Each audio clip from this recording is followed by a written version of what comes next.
So, we left off. Y'all coming up the stairs. Malice's voice, kind of not as you've heard it before, with a little bit of its color drained from it, kind of spoke out once you got to the head of the stairs, asking what their names were. And y'all responded with listing out the names of each of the Menicus clan members that you had encountered after what feels like decades within this mansion.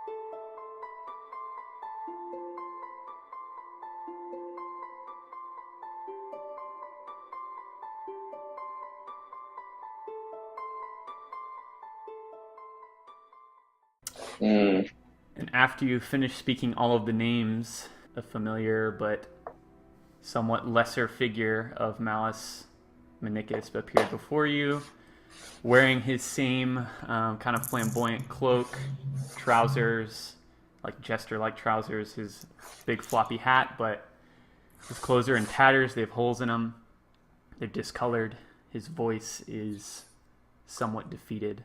Recounted to y'all, I think I wrote what he said here. He basically said, who are all of you? Why are you here? Your presence implies I should trust you. I'd imagine you know who I am, who my family is. You know their names at least, and in speaking their names, some enchantments he spoke of have been lifted. And he says, I hope this trust becomes mutual over the next few minutes, because I will need it to. And you do notice that over his clothes, tattered clothes as I described, he is wearing an apron. It's like tied around, and it has a variety of smiling and frowning and making wacky faces, skulls all over it. And he appears before all of you, and he motions for you to follow him down the hallway. And he turns and starts to move. He says, I hope this trust becomes mutual over the next few minutes, because I will need it to. Please follow me. We don't have a lot of time. Like that, like red he's going, that's a hallway? Yeah. Oh, good. I think we, Starts to move in to this room, but you notice down the hallway, you see this door to the north of you is open, and it leads into a, looks like a study. There's a desk there. But what catches your eye is down the hallway, down here, you see a light coming from, kind of a bluish light coming from this doorway, and y'all could roll a perception check as you're moving. Is it based on sight? Yes. Yes, my allies. Also, some housekeeping I wanted to remind everyone of was, remember that y'all can use the Dark Inspiration pool. Oh, yeah. Which is taking advantage to give me, the Nameless God DM, advantage on something. It's a give and take, so you're risking getting advantage used against you at some point in the future to gain advantage on the next roll. Quilly, you feel inspired, which means you basically have an inspiration token that you could use to give advantage on any attack, saving throw, or ability check. And you have inspiration from, I meant to give this to you last time, but I forgot to say it because it happened like 2 sessions ago. Whenever you touched the door of the blood trap room and you came up with that, you became inspired. So okay. Dank. And then Sweet. remember that y'all have those 2 potions that y'all would have remembered this when y'all are going through the... Oh yeah, I have that in my inventory. Ron I have the gave you... potion of spirituality. Yeah, I have like there's something of courage. Elixir of courage and potion of spirituality that you got from the apothecary. So, Malos, you notice, and Sirocco, that not only is this like, this bluish light reminds you distinctly, and y'all, it's fitting that y'all remember this because y'all were the ones that did the Gattaca swim out in the waters, and the bluish cosmic like kind of horizons that illuminated that water. This bluish light remind you of that exact color, which is blue, but it's very distinct. And you also notice there's some smoke coming out of the room, almost like fog. It's very visible to both of you. To the rest of you, you just you notice a light down by the other end of the hallway, but you don't notice those things specifically. It doesn't catch your eye in that way. And everybody, I guess, I don't know how to like ask this without ruining a surprise, but I'm gonna say. So also with your perception, you do notice that along the hallway along the walls of this hallway, you notice various paintings depicting, similar to what the central painting in the beginning of the house depicted, the Menicus family. And all these paintings have various depictions of different groupings of the Menicus family. Some of them are by themselves, some of them are in other groups. And they're all moving, doing things in the paintings. Some of them are, you see one where Terran, the Theurgist, is planting a tree, and Vok and Mork are helping him. You see one where Silas and Kirandet are kind of play fighting. They're moving like the Harry Potter paintings, kind of, and Mouse is just kind of brushing past them, but y'all notice that. And I'm going to say Sirocco, it's in your pack, because I don't know why, but you have it in your pack, and you've probably forgotten about it. But you notice that your pack starts to squawk. You hear the squawking of a bird, and it finally breaks free and flies out of your pack, and you see a black raven dart out of your pack and immediately dig its it lands along the wall and starts digging its beak in between two of these paintings and just pecking like incessantly, almost like a woodpecker. And as y'all are walking by, this happens, just kind of startling you. And it looks like Xavier, the raven, has auto-summoned himself, and he's pecking, and it doesn't take him long. He fishes out something out of the wall, and the wall's kind of broken apart, so you can see through the wall, and now you can hear it with the wall being open. You see just dozens of little furry bodies darting alongside the wall, running along it horizontally, and Xavier has one of these rats in his beak, and he's just eating it right here in front of you. He's killed it and is consuming it. And you see Xavier's, the raven's, his eyes start to like glow blue, and it's very bright. So yeah, that happens, and Malice kind of stops, and he looks back, and he says, where did that bird come from? Hey, Malice, are you just gonna be cryptic, or can I actually talk to you? No, you can talk to me. I guess, yeah, there's probably some cryptic things that happen, so that's a completely warranted thing to say.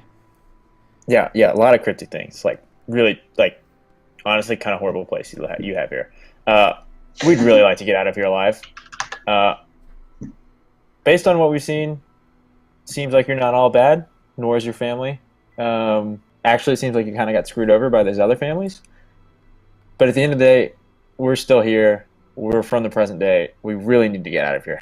What is going on, and how do we get out of here? He's kind of like listening to you, but his eyes are also darting to the raven eating the brains of this rat. He closes his eyes. He opens them again, and he like takes a deep breath, looks in your eyes, Malos. He says, "A man must dream a long time in order to act with grandeur, and dreaming is nursed in darkness." Okay, see, that was the whole thing I meant by being cryptic. You're not making any sense. He immediately starts laughing, and he's like, "Ah, yes, okay, yeah, no, that's exactly. I'm sorry, I couldn't help myself there. But yes, if you come in here, I'm sorry. I don't know what you went through down there. I have an idea of what you went through down there, but I need just lend me your ears." And okay, well, my friend is literally wearing a front pack vampire. That's like a nugget. Yeah, My y'all other should- friend has been seeing ghosts and like basically dying. There was a couple vampire things that tried to murder us. And yeah, a bunch of statues almost killed us downstairs. So it'd be great that's- if we could just get out of here. Ah, the statues, yes. Well, if you come in here, I'll do my best. All will be explained. Actually, maybe not everything, but a lot of things will be explained. Just come. And he kind of continues to move into the room, and you see kind of along some of the tables there's food laid out, and it looks fresh. It smells really good in this room. This room is probably more well put together than like any of the other rooms you've been in yet.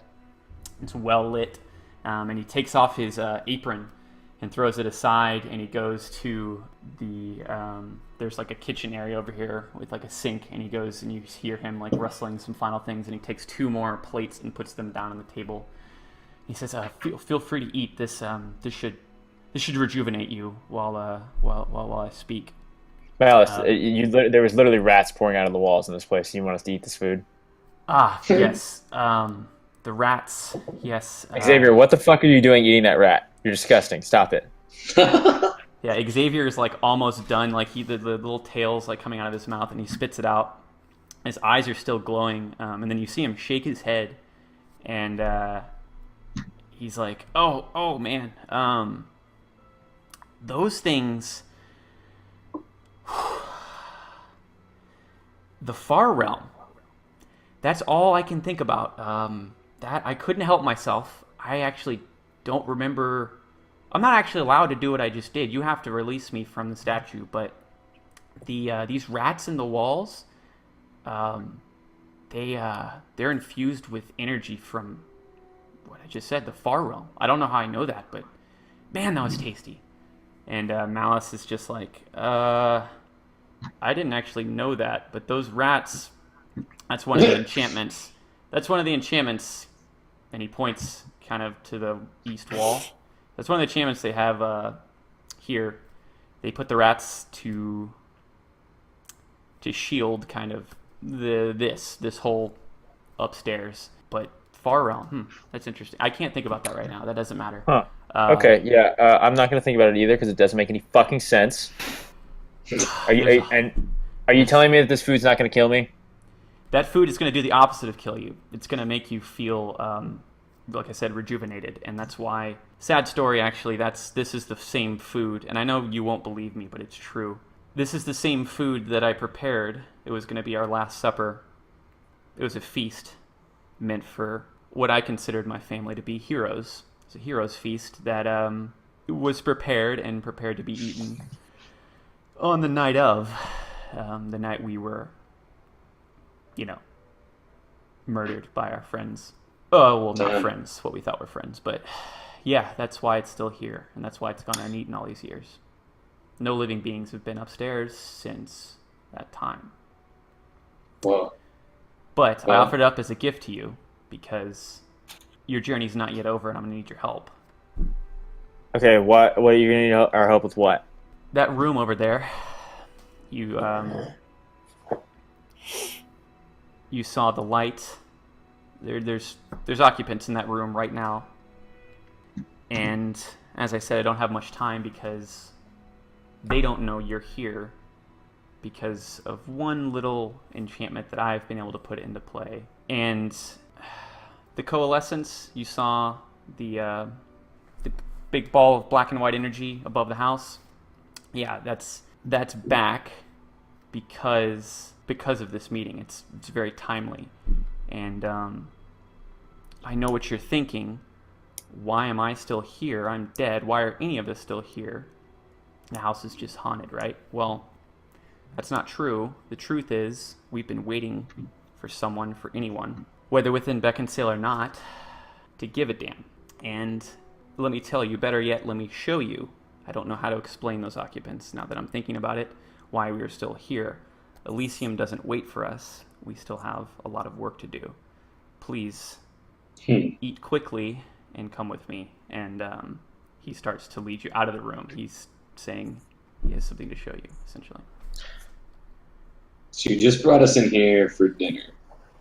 Yes, I'm realizing that seeing might be better than just telling, but Well- I do want you to eat. If you need to take your time, then do so. But No, I'm good. I'll eat. Darian's gonna chow down. He's a hungry boy right now. so yeah, the food is Look, Mal. consisted of various fruits, vegetables, very finely cooked meats that smell rather delicious, especially after being in this house for so many hours. It's been enough time now that you would have kind of been ready for your next meal. So Nice. Is I'm it? down. Does it have the effect of a hero's feast? let me Is see. that a specific thing? Yeah, it is. Uh, That's out of character question, obviously. Yeah. So I'm gonna say that y'all get the benefit of a short rest, and oh, nice. you're cured of the afflictions that you've had up to this point. Even me? Yeah, everyone. Woo! Dang. Go play the game again. Normally. And yeah, the rejuvenation results in you're now immune to poison and being frightened for a temporary basis. Hey, Dylan, what was the name of the guy that disappeared when we started this? The name of the guy that disappeared. The one in the portal? Grinmis. Mirmos. Grinmis. Yeah. Oh. Hey, Matt, Yes. look, I want to help you, dude. Seriously, because I genuinely think it's my best way of getting out of here. And just real quick question. I don't know if it was you or if some kind of specter of you, but when we walked in, you totally kind of robbed us of our friend, sent him to through some weird portal, and I haven't seen him. His name's Grimness. Any way you can get us back? Mirmo's like, yes, yeah, my partner. I think you sent him into a demi-plane. Malice is like, well, you see, that wasn't me down there. If you saw me, some apparition of the enchantment that some dark fellows put on this house. Gamanivis Luxus folk, I'm sure you know of them now and their atrocities. If you don't, then let me regale you of them, but I don't know where your friend is. I don't know how we can get him back. If what you're saying happened. So you don't remember? Wait a minute. If everything we saw down there was their enchantment manifested, Maybe not everything.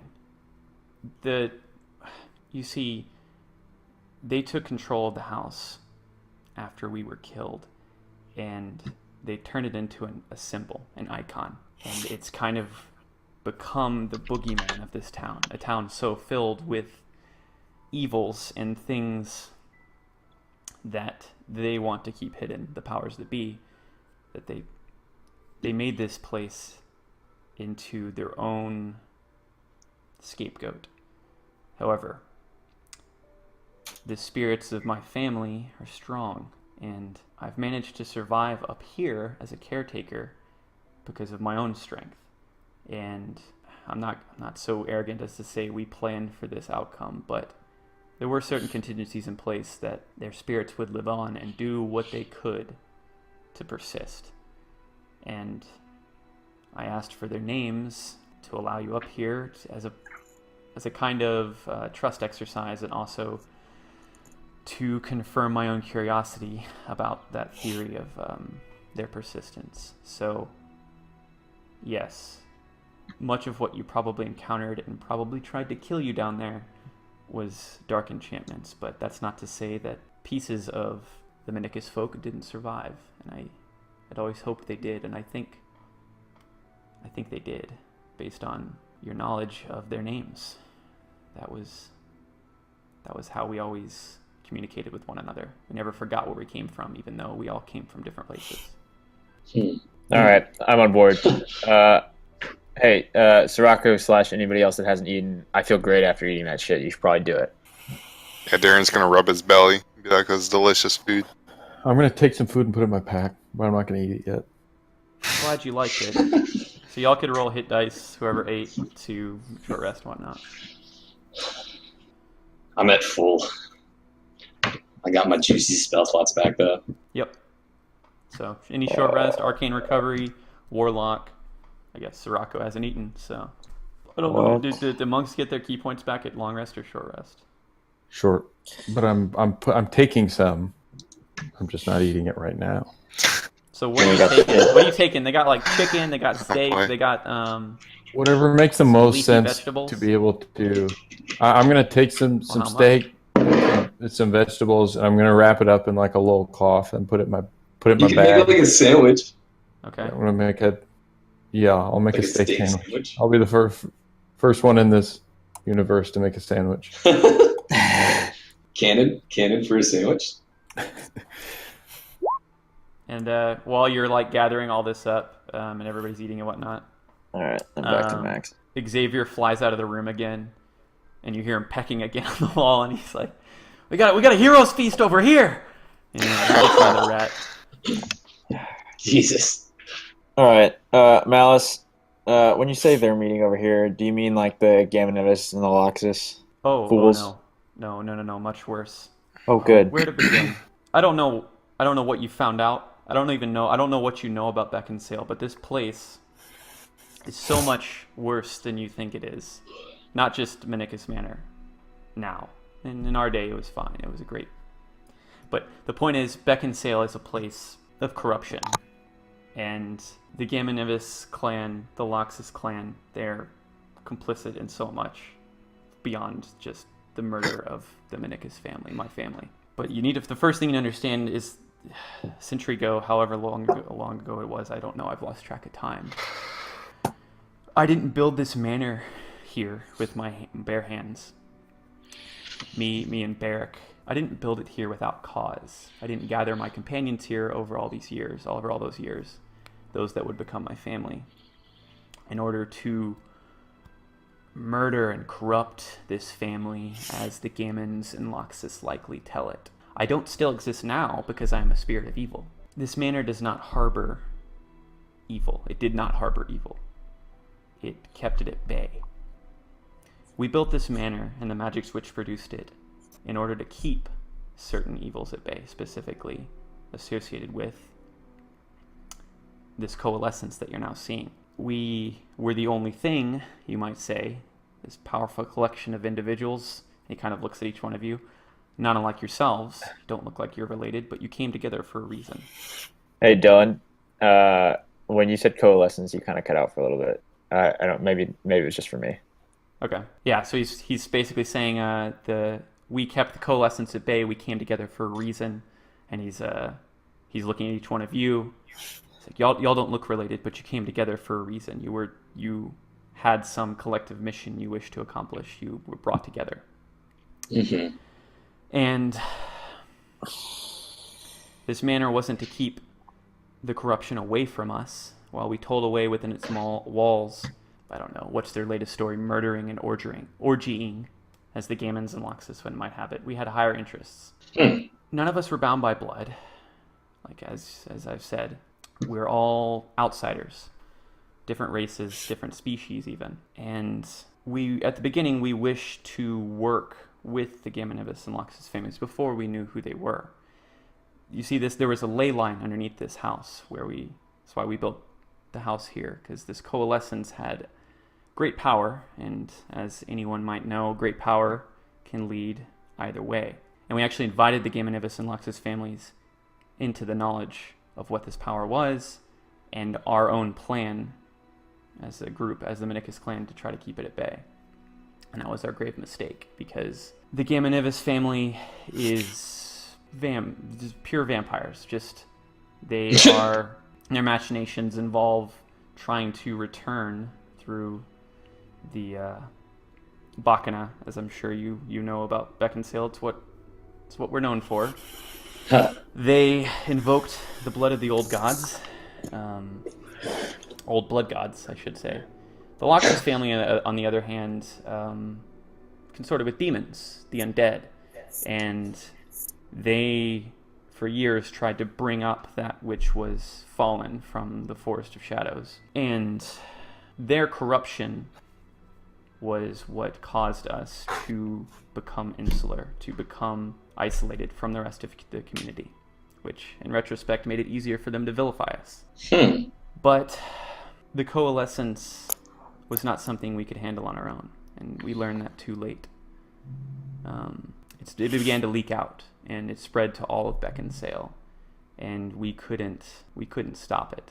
We tried our best, and as he's kind of speaking this as y'all finish up eating, and he's walking down the hallway, and as you notice down the hall, the paintings along the walls get a little bit more kind of less happy-go-lucky fun times with the Menicus family, and more depictions of, similar to some of the paintings you saw downstairs, where there was kind of demonic entities, vampiric orgies, different things, very artful depictions of just darkness and what looked like evil entities interacting with humanity. As he's walking along, he's showing these paintings, and now there are members of the Menicus family kind of fighting against them. And he explains that he's painted each one of these they used to be downstairs. It's one of the things he was able to bring and conjure up here. They're paintings that he painted himself to display to the family to try to steal their resolve. And he's kind of just reminiscing for a moment. And he says, well, it's all very confusing, and I'm sorry to give you history lessons about a city that you may not give a damn about, and you may just be caught up in this and almost dying, as you say, but none of that really matters now. Beckinsale might be lost to the darkness, but this realm and Beckinsale's influence upon it doesn't have to be. And now here we stand at the centennial mark of the Menicus family's watch's end. It's been 100 years. The Menicus family has been dead at their post for a century. And what happened that night, all those years ago, when we were brutally killed by our own Beckinsale brethren, we were displaced from our seat of power here. And our role of guardians over the coalescence was also displaced in our absence. And with the complete knowledge of, even at the behest of, both the Gamma-Nimbus and Luxus families, a dark gallery of what I can only call villainy took our place. An old foe to the Menicus family, an old foe to me specifically back in my traveling days. They come from their old meeting place in the Forest of Shadows, and they are known as the Hand of Thanatos. And he walks into the smoky bluish light of this threshold, and he kind of, as he's walking by, he kind of taps his finger on, there's a black blade in the wall, like right here, right where you're standing, Malice, that he kind of flicks but doesn't move or do anything overt with it, but there's a black kunai knife in the wall with a string on it, and down it is like a scroll with some strange arcane symbols on it that's just stuck in the wall right next to the threshold of the door. And he steps aside and kind of flourishes his cloak, and you see into the room. And you see a variety of figures sitting at a table in this room. And they're all sitting and speaking in guttural voices, talking over one another. It's a lively discussion. And in the back corner, you notice something else that maybe catches your eye even more so than the table of shadowy figures. There is a black and white kind of swirling portal just at the corner of the room, facing this table. And it is lighting up the room and releasing kind of the bluish light and the smoke that's kind of pouring into the room. And upon the table, you notice that, y'all could roll perceptions as you look in, but you notice some of the figures. You notice Aquili and Malice, I'd say. You notice that these figures, of which you see kind of ghostly apparitions similar to some of the stuff you battled in the playroom, but kind of much darker, much more ominous. Armored, shadowy figures, skeletal in nature. You see a bald monk that has no body hair. Lee Sin? You see a beholder. Yeah, you see Lee Sin, but if he was like, if he had eyeliner on and was like painted like pale white. You see a beholder, and I would say you're able to know this creature from just storybooks and whatnot. You've never encountered one in your life, but you see a beholder, but it's emaciated and like falling apart.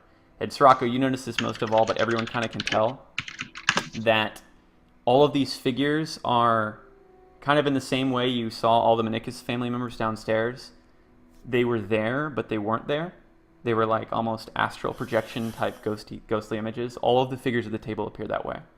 But you can hear the things they're saying in different languages that you really can't make out, and you can see them moving, and it looks like a lively discussion, as I said.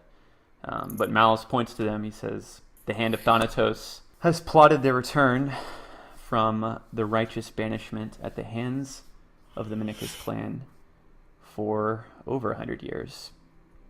And over the past 100 years, they've slowly, each individual member has made their way to this house to sit at the seat of this coalescence. And like I said, at the behest of, at the aid of both the Gamenibus and Loxus families, every Bacchana, they curried favor with each member. Some of them are nameless, some of them have names you may recognize, some of them have, their evil's been lost to time, but make no doubt about it, this is the worst of the worst. This is death and evil incarnate sitting at this table right here. They're not really here, and thank God they aren't, but our abdication of the throne of the Coalescence has allowed them to come here and use its power.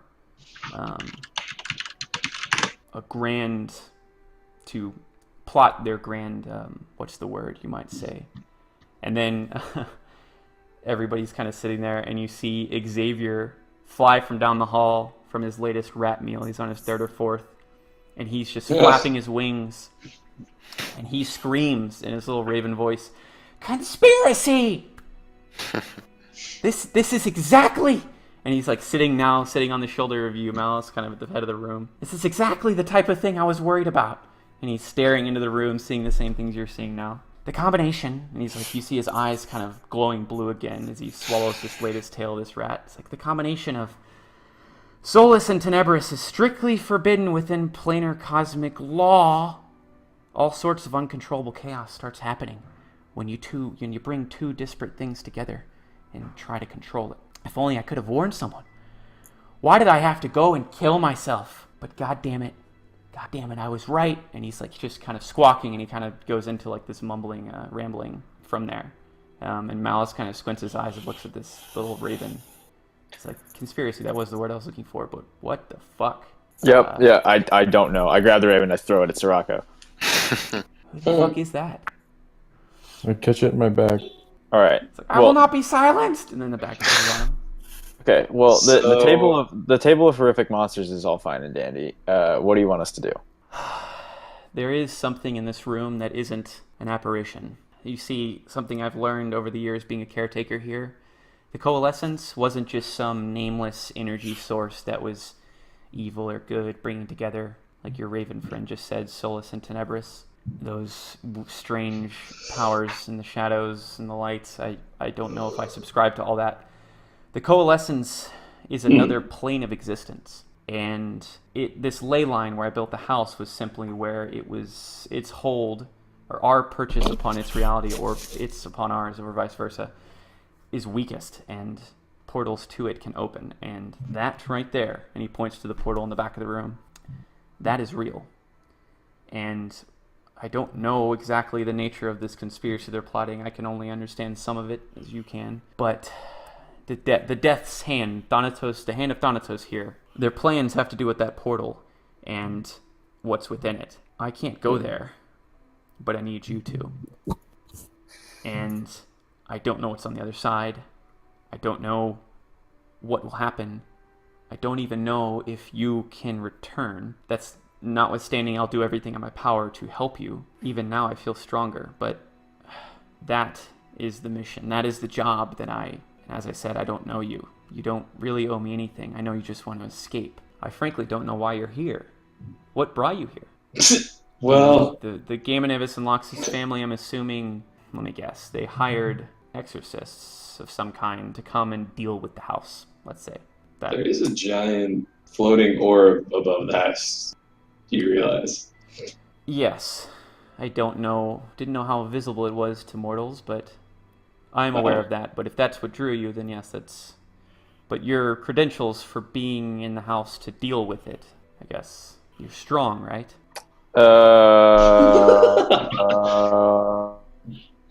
Sort of. Go with Do that. I'm pretty strong. I can lift things that are heavy.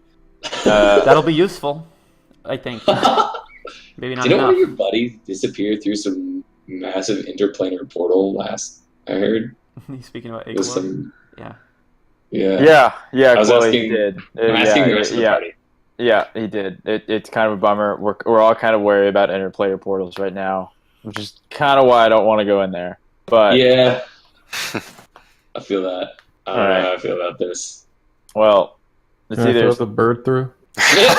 Canary in the mine? Are you asking? You're about to do this? Can I'm the, asking. okay, so can the hand like see us? Because this thing is like So across. yeah, y'all are standing in the dudes. threshold. There's this blue shadowy room. That all these like kind of apparitions of these figures are discussing things. And y'all have been standing in the threshold for several minutes now. As Malice is speaking, you're speaking. None of them have reacted to you being there. I asked Malice directly. Can we yeah. see? Can Malice- we see us, Malice? Malice says, well, they would be able to see you, and they might be able to hurt you, if not for one of my tricks. And he goes and flicks the little black kunai that's sticking in the wall right next to the threshold of the door. It's like, I've prevented them from seeing me, the caretaker, that's been trapped in the upstairs of this house against my will, caretaking this being a seat of these types of meetings, of which they've had over the years. But I've been able to slip this enchantment under their noses. So no, they cannot hear us. They cannot hear me. If you walk into the room and go through that portal, they will not be able to see you. You will catch whatever machinations they have on that portal off guard, I believe. And also, as he's saying this, y'all do notice as you're kind of inspecting the table from the room, like I said, there's not food on the table. There's kind of like candelabras and plates and everything, but everything is wretched, broken apart. There's cobwebs everywhere, and everything looks like it's super old. And this room is like almost the opposite of the room where you just ate the hero's feast in. As in, this looks ancient. This looks 100 years old. This looks like it hasn't been touched. There's chairs that these apparitions are sitting in that are intact, but everything looks super old, except for one thing on the table. You see in the center of the table is a cube, and as you look closer, Malice, with your special allies, you notice that out of the cube, out of one of its sides, is kind of like a projection that's going towards this black and white portal in the corner. And so this cube is the only thing on the table that strikes your eyes as something that isn't necessarily ancient, and it certainly looks out of place. Are they like looking at it at all, or does it seem like it's just kind of Just in the center of the table, but they're not looking at or interacting with it necessarily. And you can hear like them kind of laughing and cackling, guttural voices, and some of them are drinking like red liquids or black liquids, but it's also just kind of part of the apparition. They're not taking it off the table, and it's just like the whole room is emitting this blue aura. It doesn't necessarily smell very good in this room. Also you notice. So, do you guys think? I mean, it seems like this is connected with what Faye was talking about in terms of the return of this sort of presence to the world. I don't know if that's where your head's at, but that's kind of where my head's at. I don't understand what going through this portal would do to help us. Do we have many other choices, though? Well, I guess not going through the portal's a choice, but... Do you want to try to talk to Faye before we do this? Look, Darian, if you choose not to decide, you still have made a choice. I agree. A little rush for everybody. A little giddily for everybody. I pick up the cube on the table. Okay. I'm sorry, you broke up for a second. Yeah. Pick up the cube on the table. I heard you. Oh. Okay. Yeah. So you go and grab the cube. Malice kind of gives you an eye, but then he doesn't stop you as you walk over and have this intention. Roll me a wisdom check as you touch the cube. Not great at that. Nope. Didn't meet advantage. It's an 11. Yeah, so... fuck, I don't have my fucking dice. I forgot. Hold on. Malice is possessed, and he drives his sword into Quilly's heart. Came to this fight without dice. It's just unbelievable. Came to a D&D fight without dice. It's unbelievable. Yep. Rookie That mistake. sound of all that dice is all the damage you're gonna take. No. Oh god. You take 1 necrotic damage, and your head is filled with just not Rats. just visions. Yeah, rats. you see at least some rats. Not just visions, but with like a feeling of just utter dread, and it's almost like you're feeling this effect. You notice because of like who you are as a person. Like you feel as if like as soon as you touch this cube, it took in like what you represent as a person, like your whole being, and it rejected it entirely. And the damage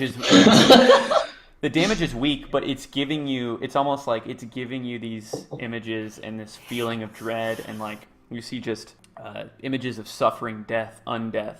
You see human women being just drained of their blood by vampiric spirits. You see just children, human children. You see human children being like eviscerated. You see the worst types of things. Do I recognize the women and children? You could give me a perception as you're like I guess that's a staring at valid this. question. That may. They don't feel like memories. Okay. But when they don't feel, this certainly didn't happen. Like you can tell, like Yeah. you were never surrounded by vampiric spirits that were draining the blood of people you knew or anything, or like children being killed around you. But when you like focus in on these visions, almost like a dream where you can actually look at people's faces and you have that conscious choice, almost like lucid. You look at these people's faces and you do recognize them. These are people you knew from childhood. These are friends. These are old. These are the faces of people that every single one of them you've known in some capacity. Some good closer than others. But it's like almost this is a personalized message of doom. And you take 1 necrotic damage and like you're filled with all this. And I mean, it's not rejecting you so much that you have to drop I throw the cube against the wall as hard as I can. Yeah, but you definitely feeling all that. So yeah, the cube hits the wall, lands on the ground, and now it's just sitting there still intact, and you can almost feel it from a distance. You're not touching it anymore, but it's cackling at you. That didn't look comfortable. Yeah, don't touch that thing. It fucking sucks. I don't wanna know. touch it. Should we try to talk to Faye? Soraka, you say you were touching it? Said I want to touch it. But I won't. And Soraka, you take 89 points of necrotic damage. You're That's dead. almost certainly done. twice your health, and you are dead. Yikes. He's like, yeah, that device is how they're here. And believe me, I've tried to figure out what it is. I've tried to destroy it with my limited means. I haven't been able to. Well, that's super neat information. All right, fuck this. Can we put like sit Vance down on it? On the cube? Yeah. Oh, I guess he is a vampire.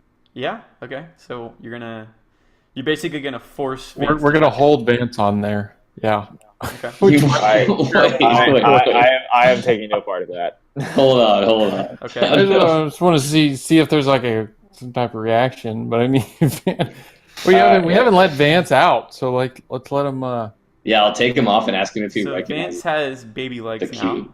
He has like Yeah, fuck. small little tender baby legs that he can. Can I barely bind walk his on. baby legs so they don't grow anymore? I mean, you Jesus tell me Christ. how you're doing that, but maybe. I mean, he's fucking growing. We don't want him to grow. Vance is gonna murder one of us. We entirely deserve it. We also saved his life, so maybe he's not going to do that, and Maybe maybe he's maybe he's going to help us get out of this goddamn hellhole we're in. Well, then we at least need to ask him about this cube. Well, he's not going to know anything about the cube. He's been on well for 100 years. Yeah, but we don't know that. I mean, if the thing's fucking been around forever, Vance potentially has been around for a couple hundred years. He's, Can we ask Malice if He's he a recognizes book. Vance? Yeah.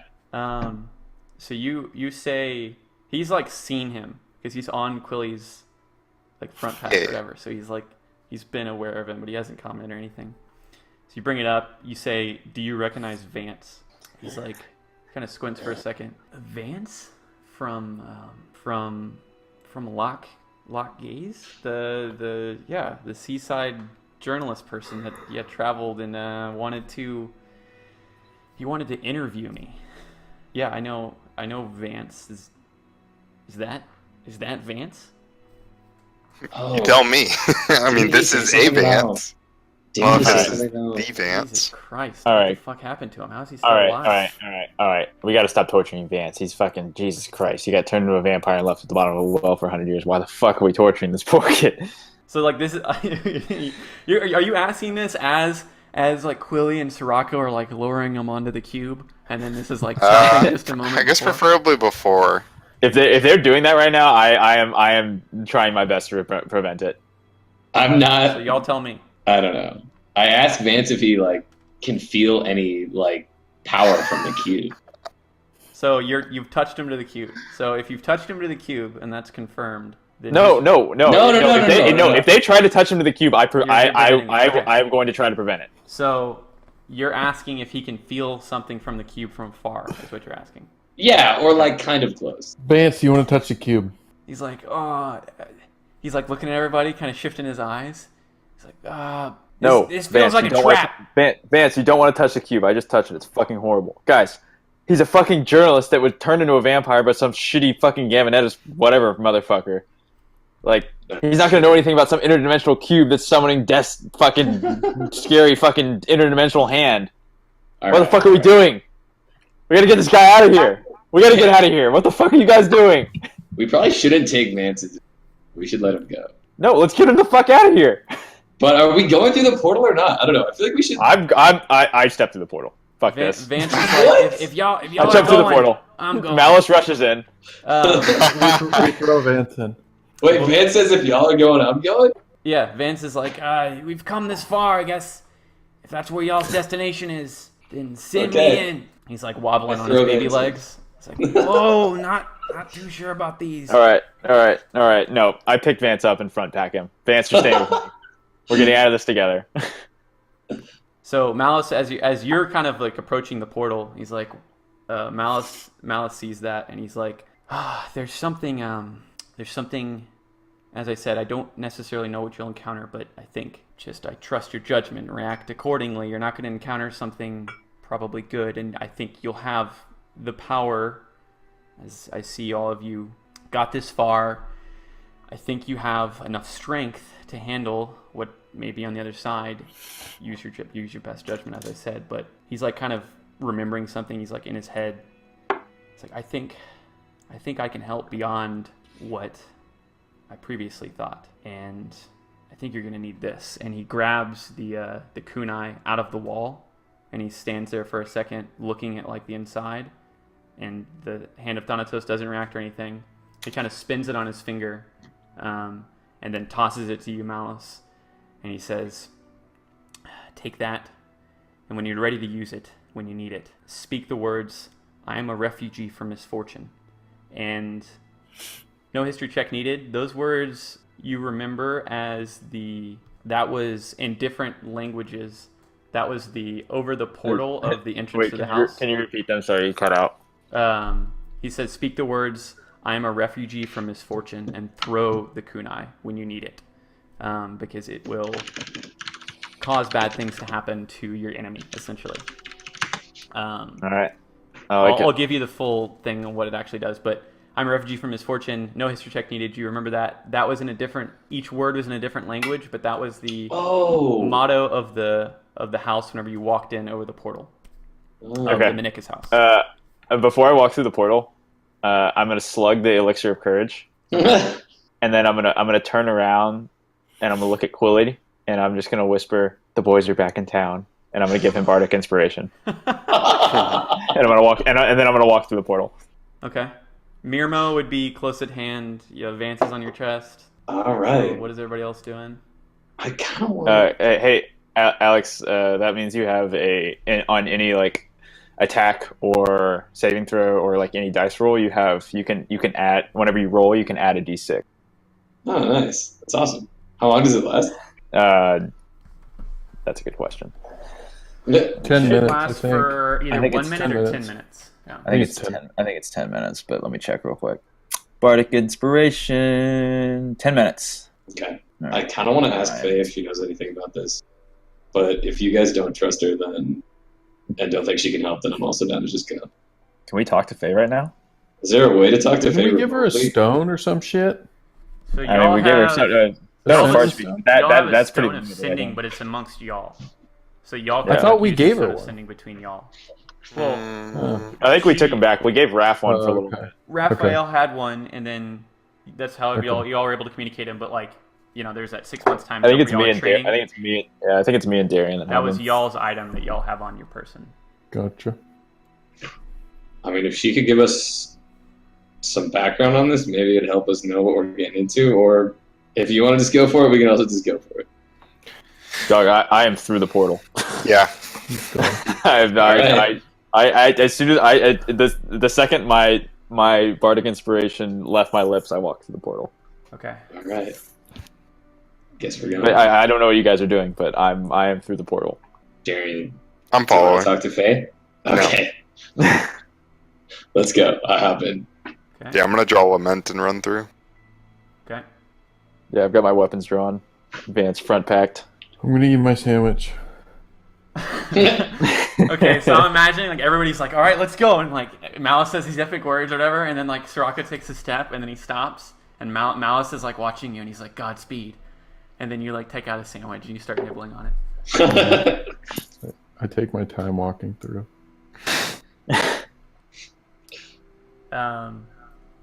So yeah, it's like this swirling kind of black and white energy as you walk through. You can feel like kind of your experience stretch in the sense that like feel like you're traveling through some energy, and this is kind of what you experience and see around you. I'm switching y'all over.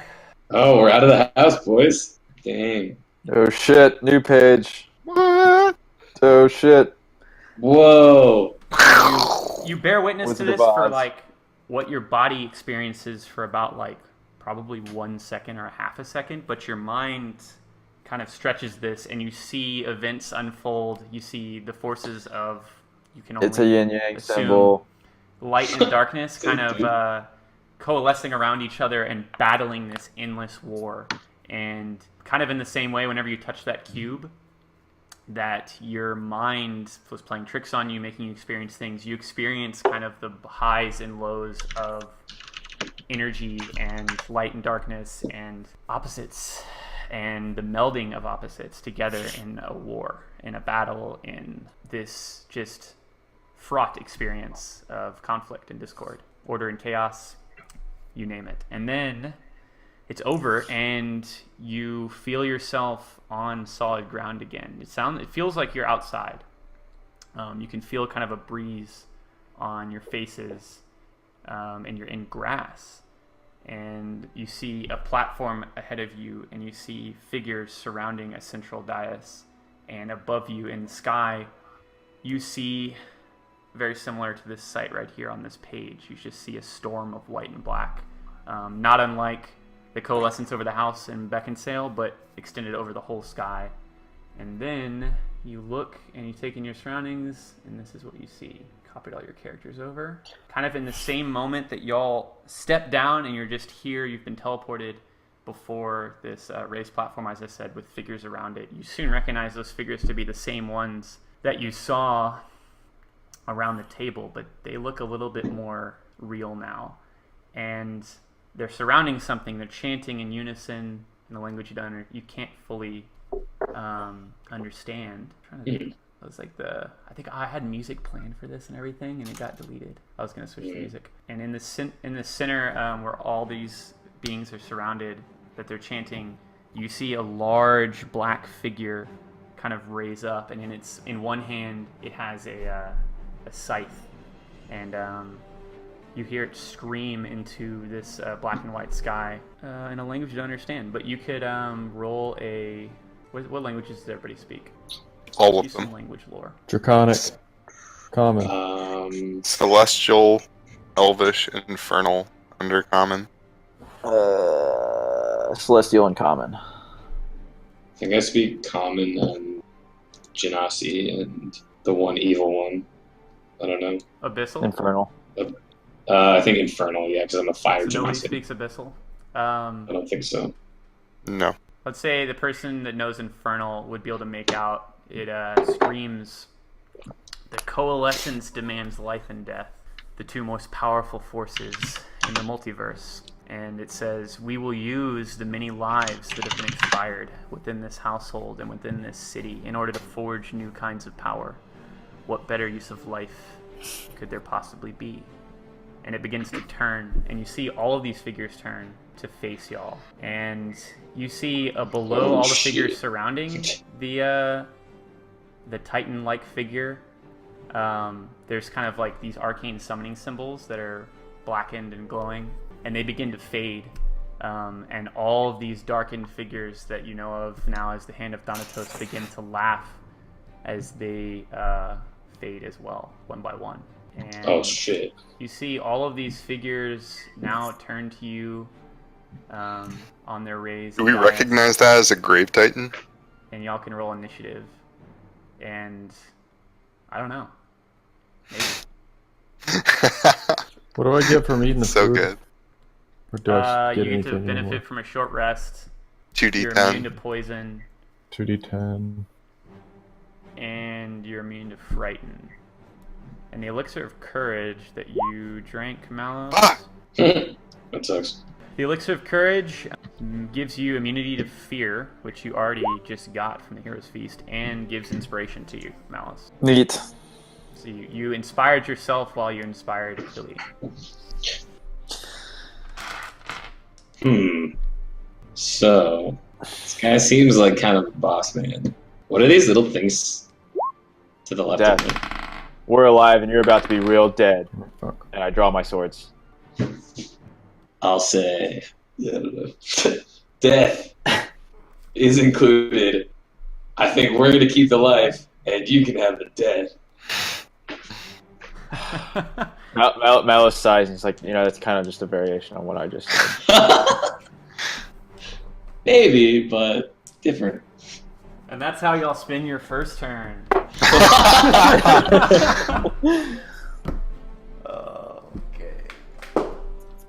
I'm gonna use my platform that I actually bought for this purpose of rolling stuff. So, Good idea. Dylan, so I guess the yelling commands that we can do, so like I have the ill-fated word, is that just like short rest, recover, or? Yeah, those are mostly daily. Yeah, I once don't a think y'all have day. used them yet or anything, right? No. I didn't write down. So, Sirocco, you can roll again and click your character on your initiative Okay. roll. Oh wait, so these little red things are bad guys. Fuck. You already did. Oh, we just didn't click it. Perfect. Didn't change anything, as it shouldn't have. Sirocco somehow famously bad initiative rolls despite having the biggest initiative bonus. Yeah. Yeah, Miramo needs to roll. That's not bad.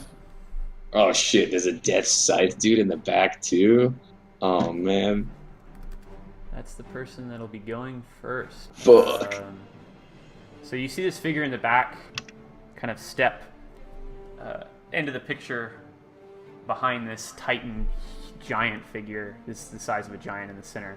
And then on the wings, you see two skeletal figures that are dripping. Sirocco, you notice they're dripping with blood. Their whole body is. They have like these huge sides that they're kind of like waving in the air at its sides.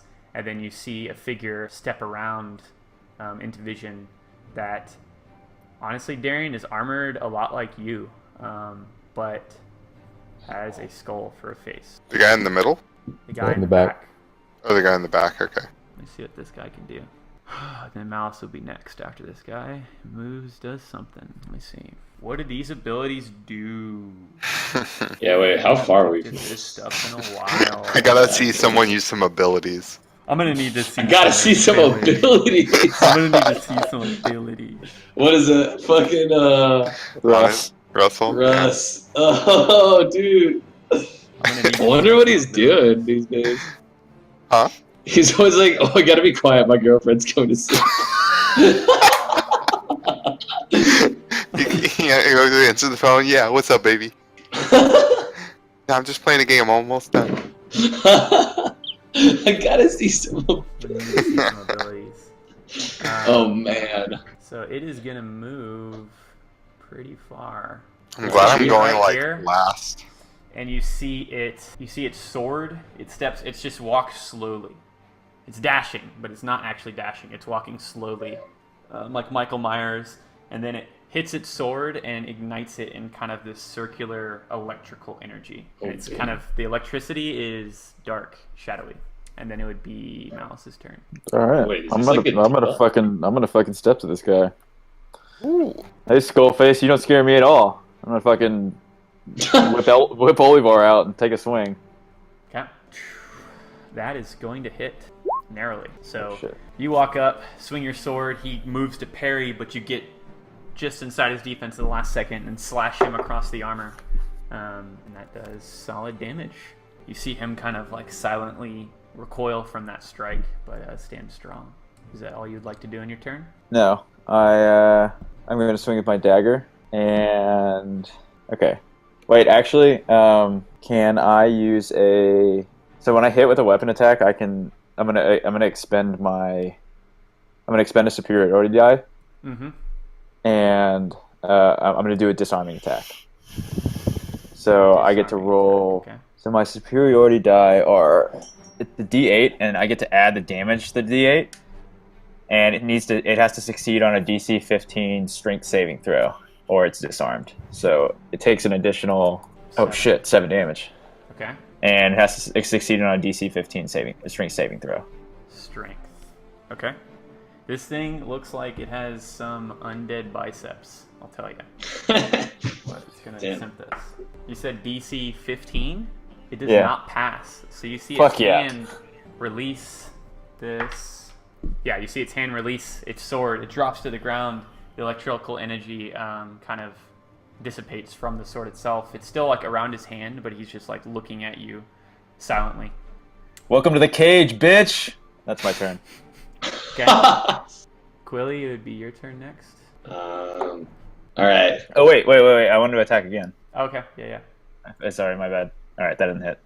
Yeah, so this one, he dodges out of the way as you extend your dagger to try to do a stabber. So, Quilly, you're up. All right.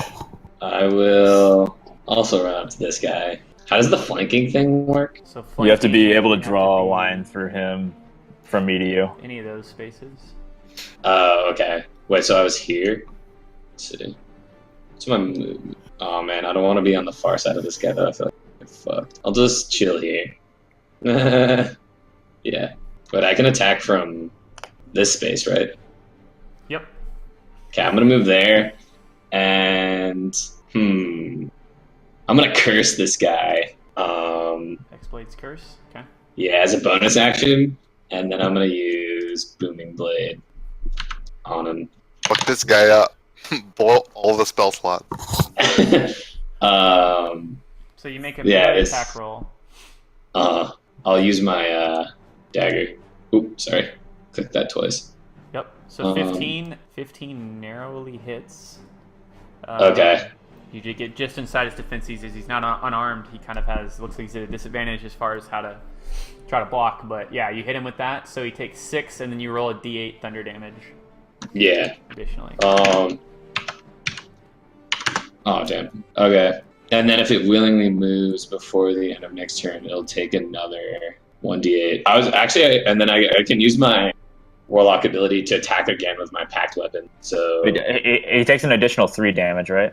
Since he's got the Hexblade's Curse on it. Oh, that's true, I guess. Is the Plus 3 what bonus is the bonus damage. damage? 3. That's 3 because it's like half your level, or is it always 3? I copy pasted that from D&D Beyond. It says 3 bold. Oh yeah, proficiency. Yeah, my proficiency. Oh, Uh-huh. Okay, so he takes an additional 3. All right, and then you said you're going to attack again. Yeah, with my packed weapon. Do you want me to just roll again?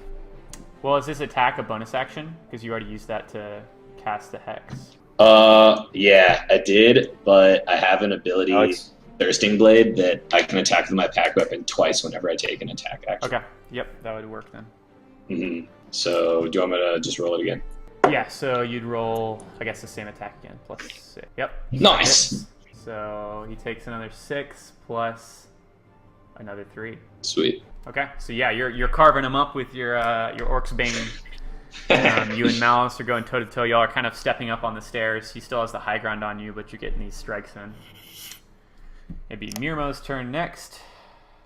What can she do? She doesn't have a ton of spell slots left. You hear her call out to Ardor. She lifts her mace in the air with her shield.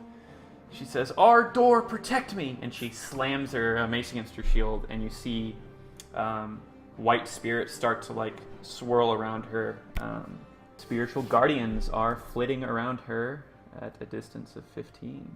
And they are angelic in nature. Nice. Dank. Oh, fucking! They used this in the Adventure Zone. Spiritual Guardian. Yeah. Might not quite be the same one. So she Yeah. moves forward, standing side by side abreast with y'all, and you are now like bathed in this this white light, but you feel only courageous. You don't feel any ill effects. Let me actually extend this out. Damn, that's fucking huge. Can y'all see that? Like an aura? Yeah, the aura. No, I can't see her. I don't think so. Okay, I see it now. Okay. Oh, nice. Oh shit, that's fucking huge. I don't know if that's right. 15 distance of 15 feet. So it's a A radius Would be or a radius, diameter? yeah. 15 diameter would be weird in D&D lingo. Yeah. Yeah, that's true.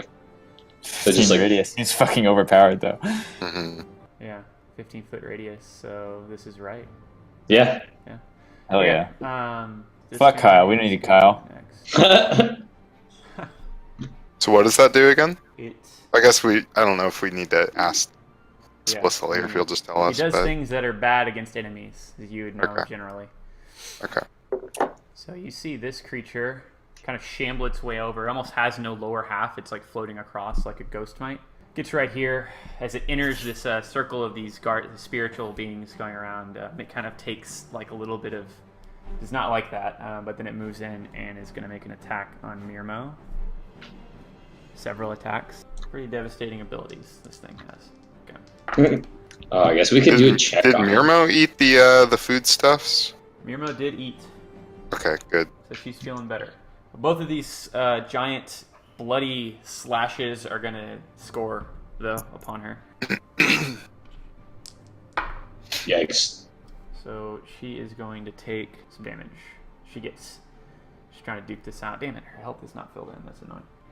Why was her health not filled in on the token? And then Soraka, it'd be your turn. Okay. I'm gonna move up behind Yep. this red sun bitch. And I'm gonna attack with my spear. Okay. Get advantage because you're flanking. Oh, Actually, Jesus Christ. something I forgot. At the start of your turn, The bloody boy? you actually you get here and you're making this attack, and this is like kind of when you notice what's happening, and y'all all see it as he runs up. It's Sirocco in battle mode. He runs up with the spear and he like rears back and he's attacking with it, and you see as he's attacking, there's some white substance enveloping him, and you could roll me.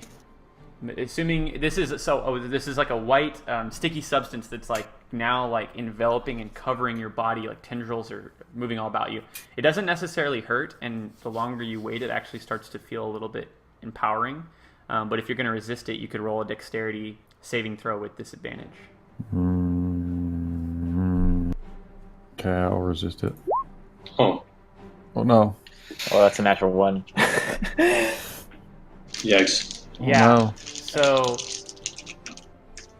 you run up Those and you terrible realize by the time you finish this attack, you miss with it with your attack, even with advantage. But like as your spear reaches out, like it reaches the ends of your hands, and you feel that confusion is what caused you to miss. But then you feel super empowered, and y'all are all looking at him, and Sirocco now is covered in this white substance. He looks like bulkier, and his face looks, he has black, huge eyes, and he looks kind of almost demonic. But you feel things are moving slower around you, and you're feeling faster. You are Fucking hasted. swole. You're hasted right now. Okay. And Sirocco has a fucking Venom suit. so you're hasted, and I'm gonna send you other things you can now do on your turns. But yeah, You got that notice jizz this tree. happening. That Jizz Tree magic. He got juiced. Wait, so are these guys on our side? Which guys? These little red dudes that just jizzed on Sirocco. No, this didn't Yeah. come from them. Oh, my bad. Sirocco I was just had it. AFK Sirocco just for a had second. the jizz was inside him all along. Darian, Yeah. you noticed kind of passive perception as you see Sirocco move past you and running up, kind of from within Sirocco's pack, or just like almost on it. It looks like it was just like a stationary little like pocket or something that was like a feature of his pack. It started to move and crawl along his back, and then started to expand. And you saw this happening like in a couple of milliseconds. Like you could have said something, but I mean, it didn't really matter. Like it was like moving quicker than you could even speak. So you actually saw that because you had a perspective on his back.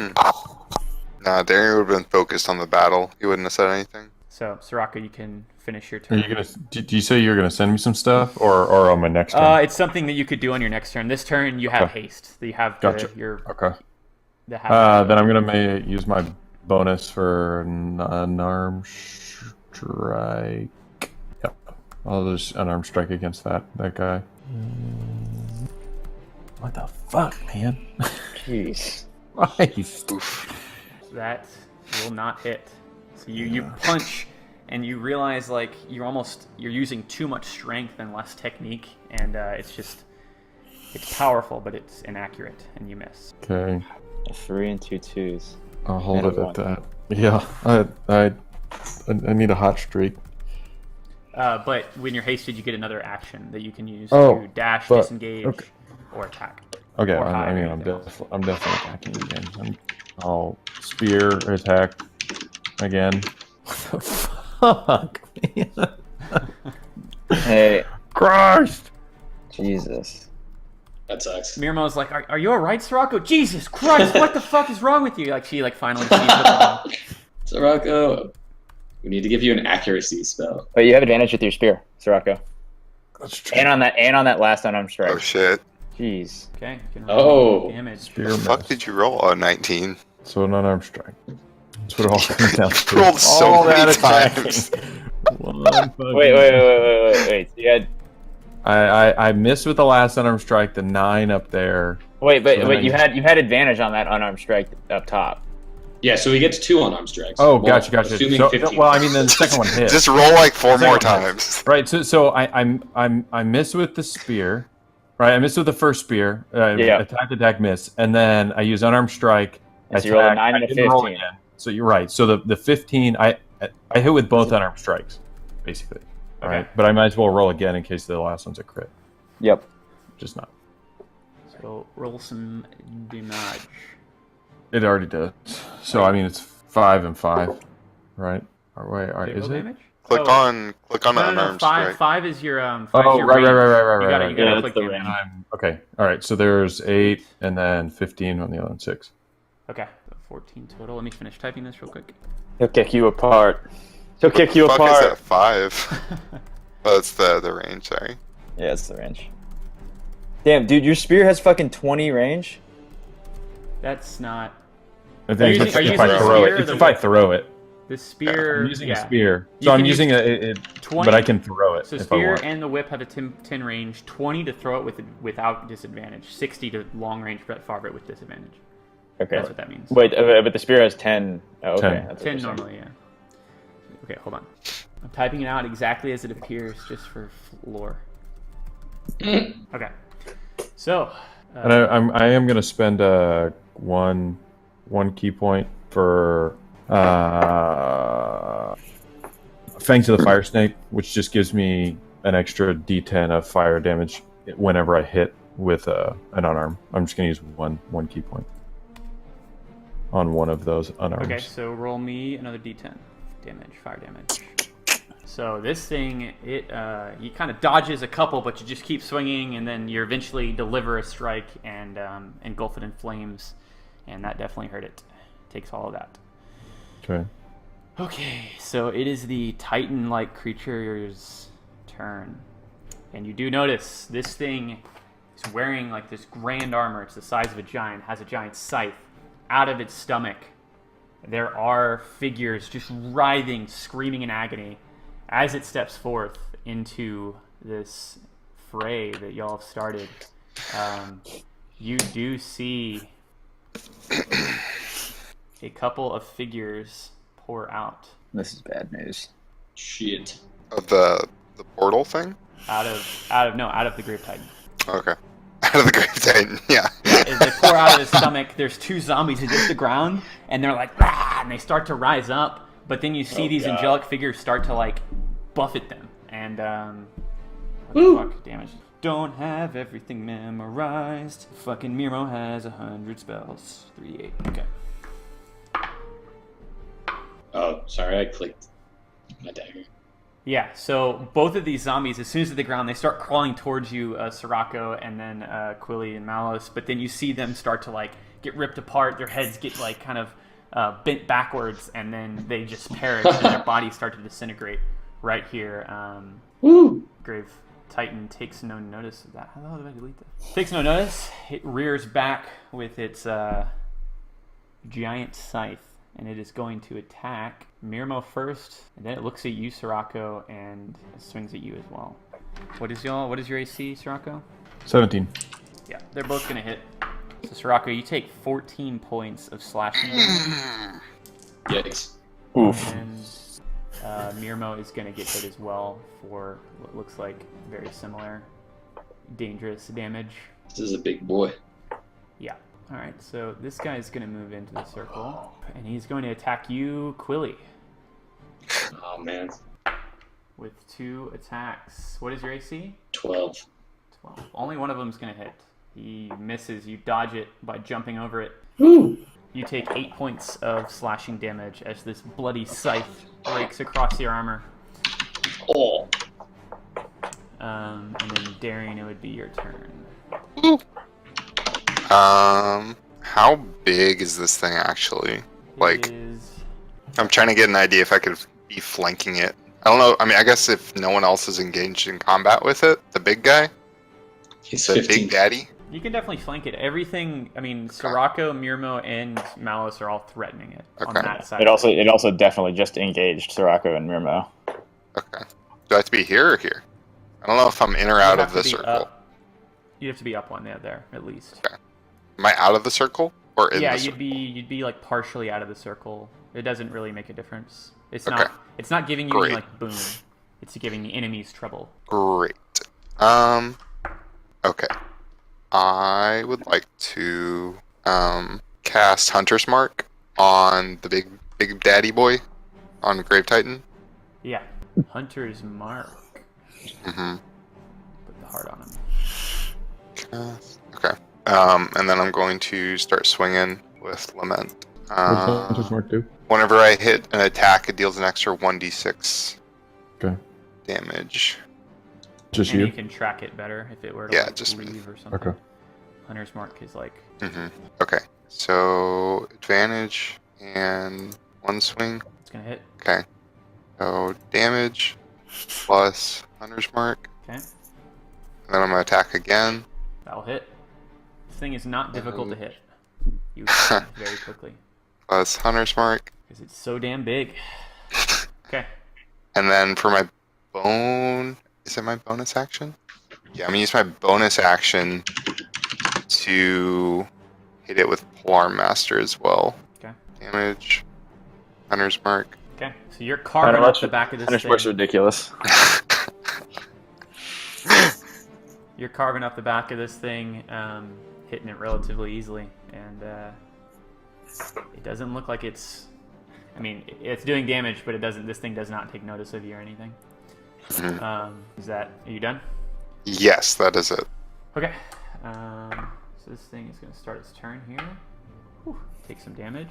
What can I tell what like beings these are? Are they abyssal just from the voices that we recognized earlier, or like The Grave Titan, you would have recognized what it was screaming as Abyssal. Okay. The other creatures, you're not sure. okay. The armored skeleton-faced figure definitely looks undead. The Grave Titan looks undead. The other ones, you're not really sure.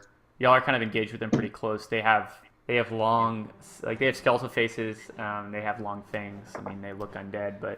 And then in the center, where the Grave Titan just walked out, you see like kind of a swirling black pool that he like emerged from, and that pool's still there. There's kind of energy drawing into it. Like I said, the sky is black and white, kind of crackling with energy overhead, and y'all are just in some like. Y'all surrounded by forest, and there's this like central dais that looks like it was built by man. It's not like a natural thing. That's what y'all are fighting on now. Okay. So you see this skeletal knight get barraged by these spiritual figures. He goes down to pick up his sword while looking at you, Malice, and he's only going to have enough time to attack once at you. And as soon as he picks up his sword again, you see the black electrical energy ring around it again. Oh, wow. That was hilarious. He rolled a 19, and then it like wobbled, and then it went on a 1. So what's gonna happen is this thing didn't get a sure grip of its sword. So I'm gonna say you could roll me as a reaction if you want to expend your reaction. You could roll me just roll an attack, and if you succeed on this, you're gonna knock his sword out of his hand again. Okay. 'Cause he's wobbling with it. But it's your choice. You can tell like he didn't really handle his sword as well, and he's giving you a half-hearted attack that you can easily parry and strong enough to block it and like remove his sword again, disarm him. Would I do damage with this attack? You wouldn't do damage. This is just like a strong parry against his sword. So it's not an attack of opportunity. It's just he fucked Okay. up. What would the attack be with Olivar? Yeah. Could be Olivar or your dagger, really. Wait, why would you not? Oh, so you could do more damage? Well, I have a reaction that I can use when someone misses me. Well, your reaction, it would Wait, be what? up until your turn, and your turn's next. So this is your last chance for a reaction in this round anyways. Yeah, that's what I'm saying. Is I because he's missing me with an attack, I could riposte. Okay. So yeah, now you have a choice whether you want to do damage to him or like knock his sword out of his hand again. Yeah. So. Yeah, I'm just gonna chance riposte. Okay. Fuck yeah! All right, Yep, so he that's a hit. takes 13 plus another D8. Damn. Fuck yeah! Let's go. Holy shit. Oh, Okay. shit. So. That was max damage on both. Yeah, that's sick. So he misses. You dodge out of the way easier and stab him in the side as he moves forward, and he just is still soundless. There's no sound that comes out of this thing's mouth. It just takes it. And, You must have been a terrible swordsman when you were alive. No. It like kind of turns its head. You hear like its bones crunching in its neck, and it stares at you with these yellow glowing eyes, but says nothing. And then yeah, and its sword has a purple glowing gemstone in its hilt that you notice as well. Yeah, it is done. You can't do anything else. So it'd be your turn. Okay. I'm going to swing with Olivar. Oh hell yeah! Oh, wait, who are you attacking? Attacking the fucking skelly, bro. Sweet. You'll love to see No! that. That's fucking almost max damage again. Are you God, fucking okay. kidding me? So this thing, you kind of slice down and you cut off its not sword arm. It just plops to the ground, carving through its armor. But it's not dead yet. Okay, I'm gonna take a swing with my dagger now. Come on. Ah, damn it. That is able to Still, You're block rolling hot. with Holy its shit. blackened sword. Olivar is just Alright, eager for blood right now. The dagger, not so much. that's close. It's fine. That was Here. that was a good turn. How bloody is this guy? Quilly's turn next. Darian like looks across the battlefield like kind of like jealously. Like after he dished out some damage and he saw you like roll high damage as well. He's like, "Oh, I'll show you." Kind of having fun at this The point. pissing contest Yeah, begins. it's the Hmm. it's the Gimli Legolas. Yeah. Yeah. Does this guy look pretty bloody, Dylan? Can I tell? Yeah, the guy that Malice is eviscerating looks pretty bad off. Okay.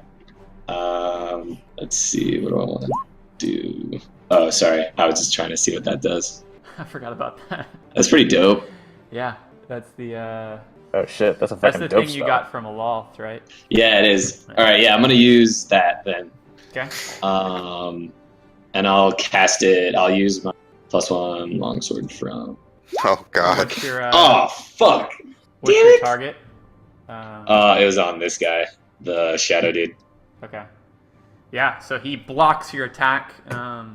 You're inspired. That's true. Oh, the bardic inspiration. Yeah. No, you're actually are inspired. inspired, You don't so have you to. get You don't have to advantage. use bardic inspiration. You're inspired, which means you can give yourself advantage. Yeah. So you have Oh. inspiration from the blood room whenever you touched it. So you still have that on you. And also you all have dark inspiration at all times. Okay. Yeah, I'm gonna redo that. So I can use my roll an token. attack again. I'll Sweet. disregard the 1d6. You didn't use that yet, I guess. Okay. Come on. Hell yeah. That is going to hit. So this thing makes an intelligence saving throw as this dark energy wraps around it. I don't think this thing is that intelligent. Oh, it's not terribly dumb. What's your AC or what's your DC? Is that my spell casting or? It's not higher than an 18, is it? Because yeah, it's gonna. So it's able Probably to. not. It's gonna fend off. Damn. It actually sees its shadow It's puppet 13. Yeah.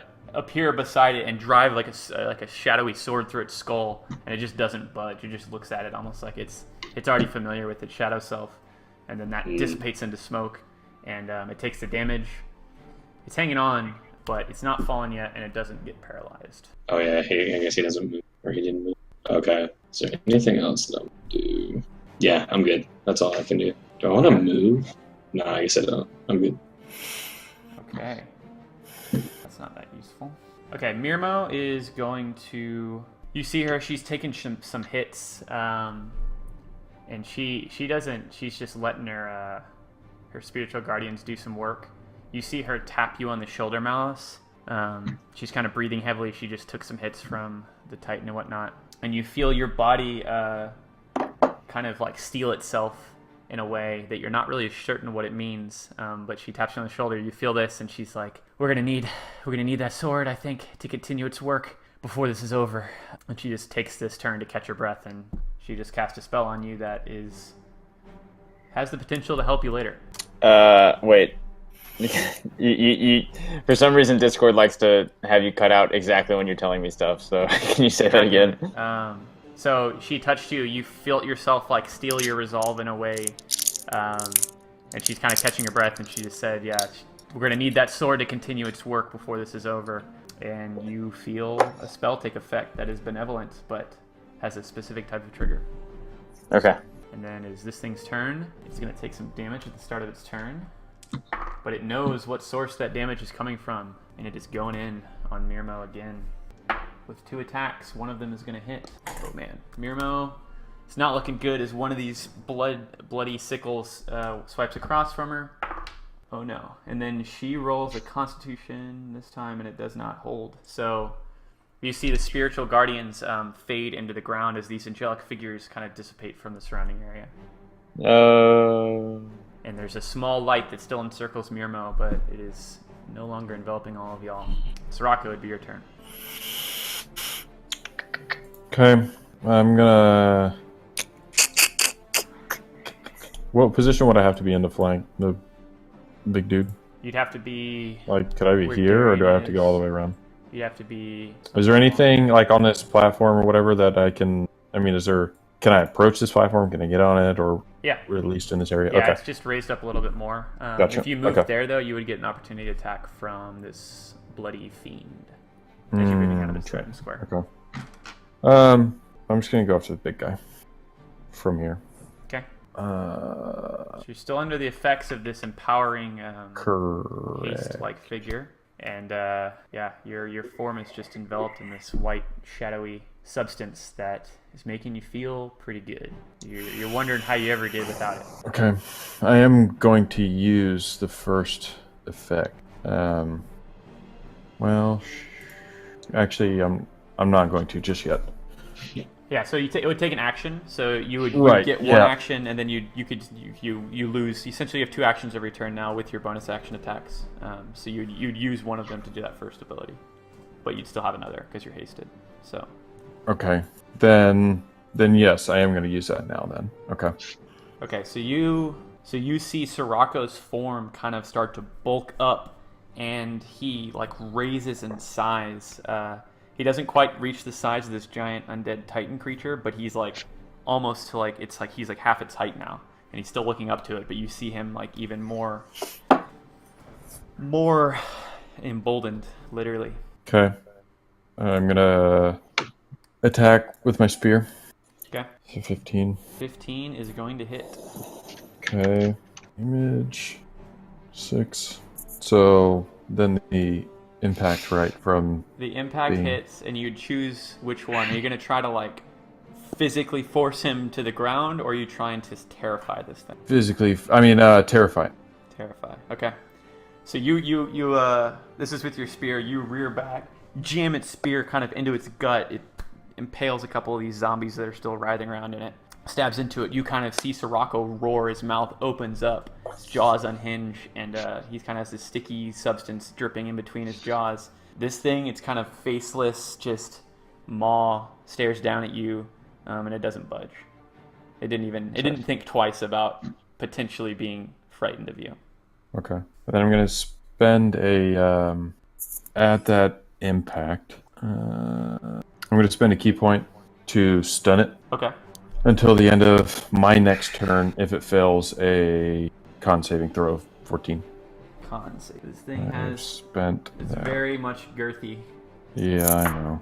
Probably worth it. So yeah, Try. it rolled a natural 19 and Shit, gets its okay. modifier, and it doesn't feel any of that stun, just as much Okay. as it didn't feel the frighten.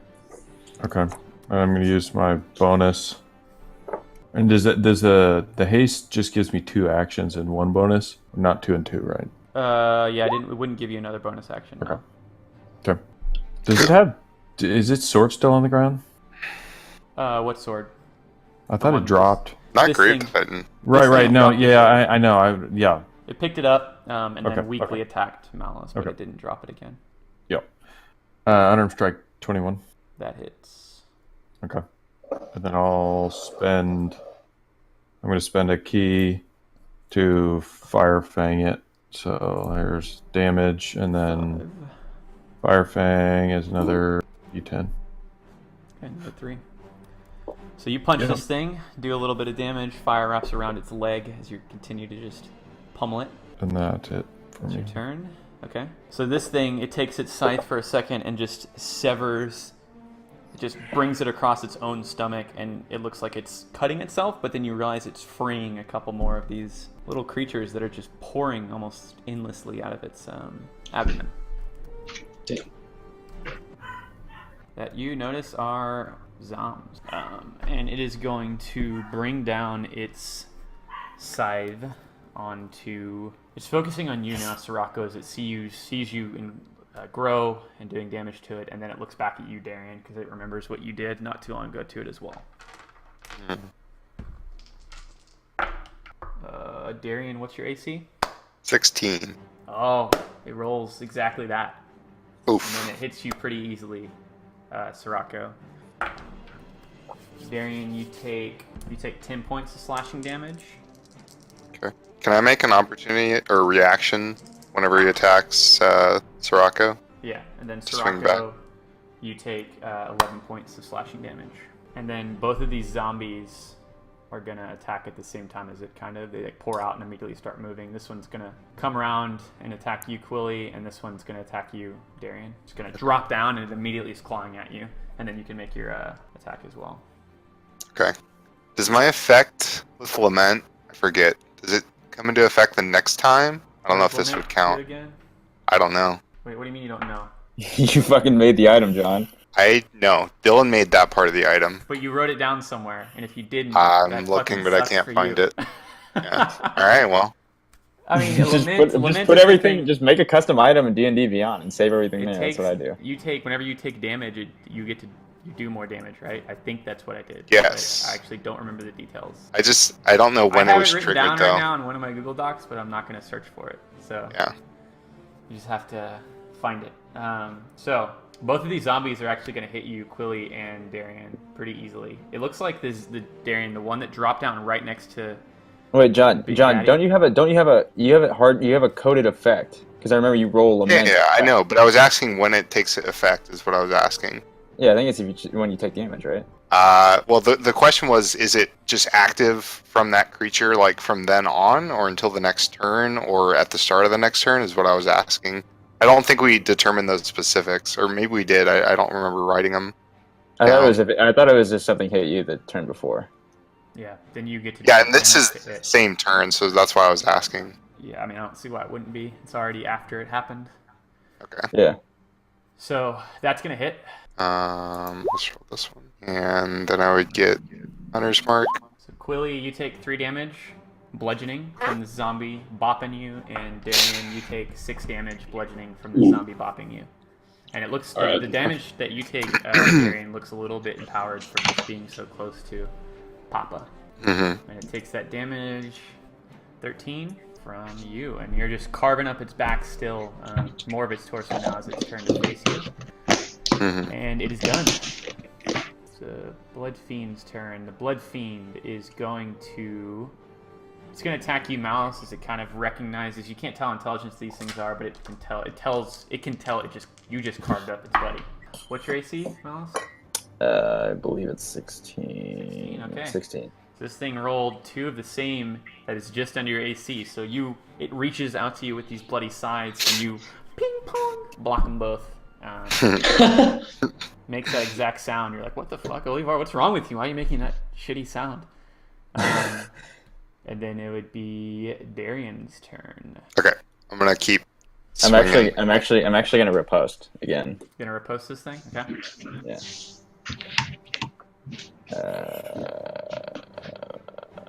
Nice. Jesus Christ, dude. That is going to hit easily. So That's max damage again.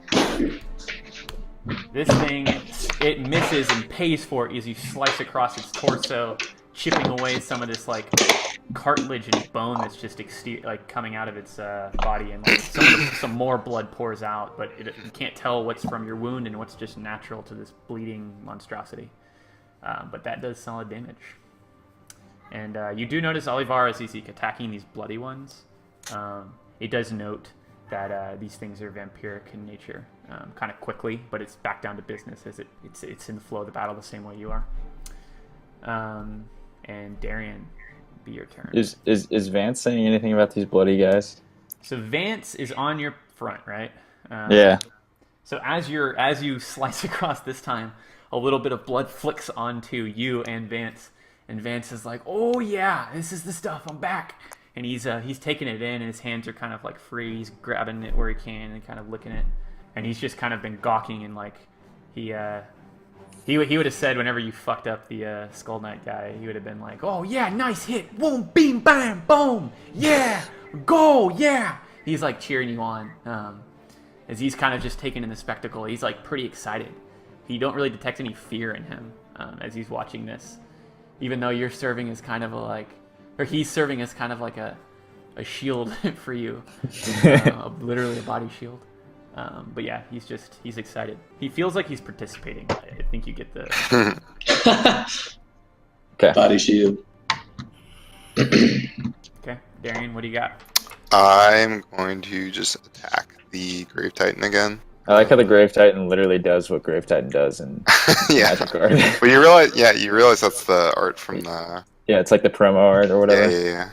Yep. Swing 1. I'm gonna assume a 28 hits. Yep. Swing Actually, 2.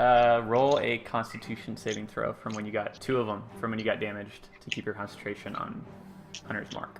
You got hit by the zombie and Grave Titan, so you have to roll above a 10. Okay, so you maintain concentration on your Hunter's Mark. 14 damage. I'm gonna swing again. Okay. Whoa. Damn. Yeah. So this thing, with that attack, you see like you cut across its like leg, you cut across its torso. This thing, you've shredded it enough. This thing looks like it's bloodied. I'm gonna pull Arm Master as well for my bonus action. Okay. And Hunter's Mark. Okay. So you using your halberd to carve it up, and then slam it in the back with the pole arm. Is that the end of your turn? Yes. Okay. So the Skull Knight, he's shakily wielding his sword. He only has one arm. The other one's been sliced off and disintegrated into dust at his feet. And Malice, you notice kind of through Olivar as well, as it's like touched of this guy's like inner essence. He doesn't seem like he's, obviously like a person. He's undead, some spectral figure.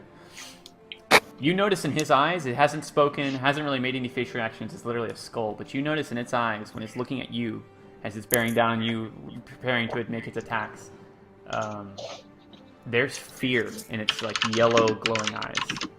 And you definitely notice that. And you see at the last second, it looks like it's going to attack you, and it feints and then immediately turns and attacks Mirmo twice. Oh, that son of a bitch. Oh no. Okay. What does this guy do? And you see the black electrical energy still around his sword. The hilt of it is glowing this purple pulsing attack. So it is using the full brunt of that. Mirmo. Oh man. Okay, so you see Mirmo. It attacks once, and Mirmo like falls down to one knee, slashing through her armor, gets beyond the shield. She actually drops her shield to the ground, and the light kind of at her feet dissipates. And you see Malos and Sirocco, you both see like kind of a spirit release from her for a second. That it was like, you didn't even notice it was there before, but like she always has this kind of light around her. And she drops her shield. You see that dissipate. She looks at the Skull Knight, and it delivers another, like, even more devastating blow, slashing her across kind of like the neck and torso. And she falls back on her back down the stairs and slides all the way down. Is she unconscious? And she no longer looks like she's conscious. Yeah. Fuck. That's not good. And this thing kind of flings its sword with one hand, and it looks back at you intensely and holds its position. Malos, and turns around. So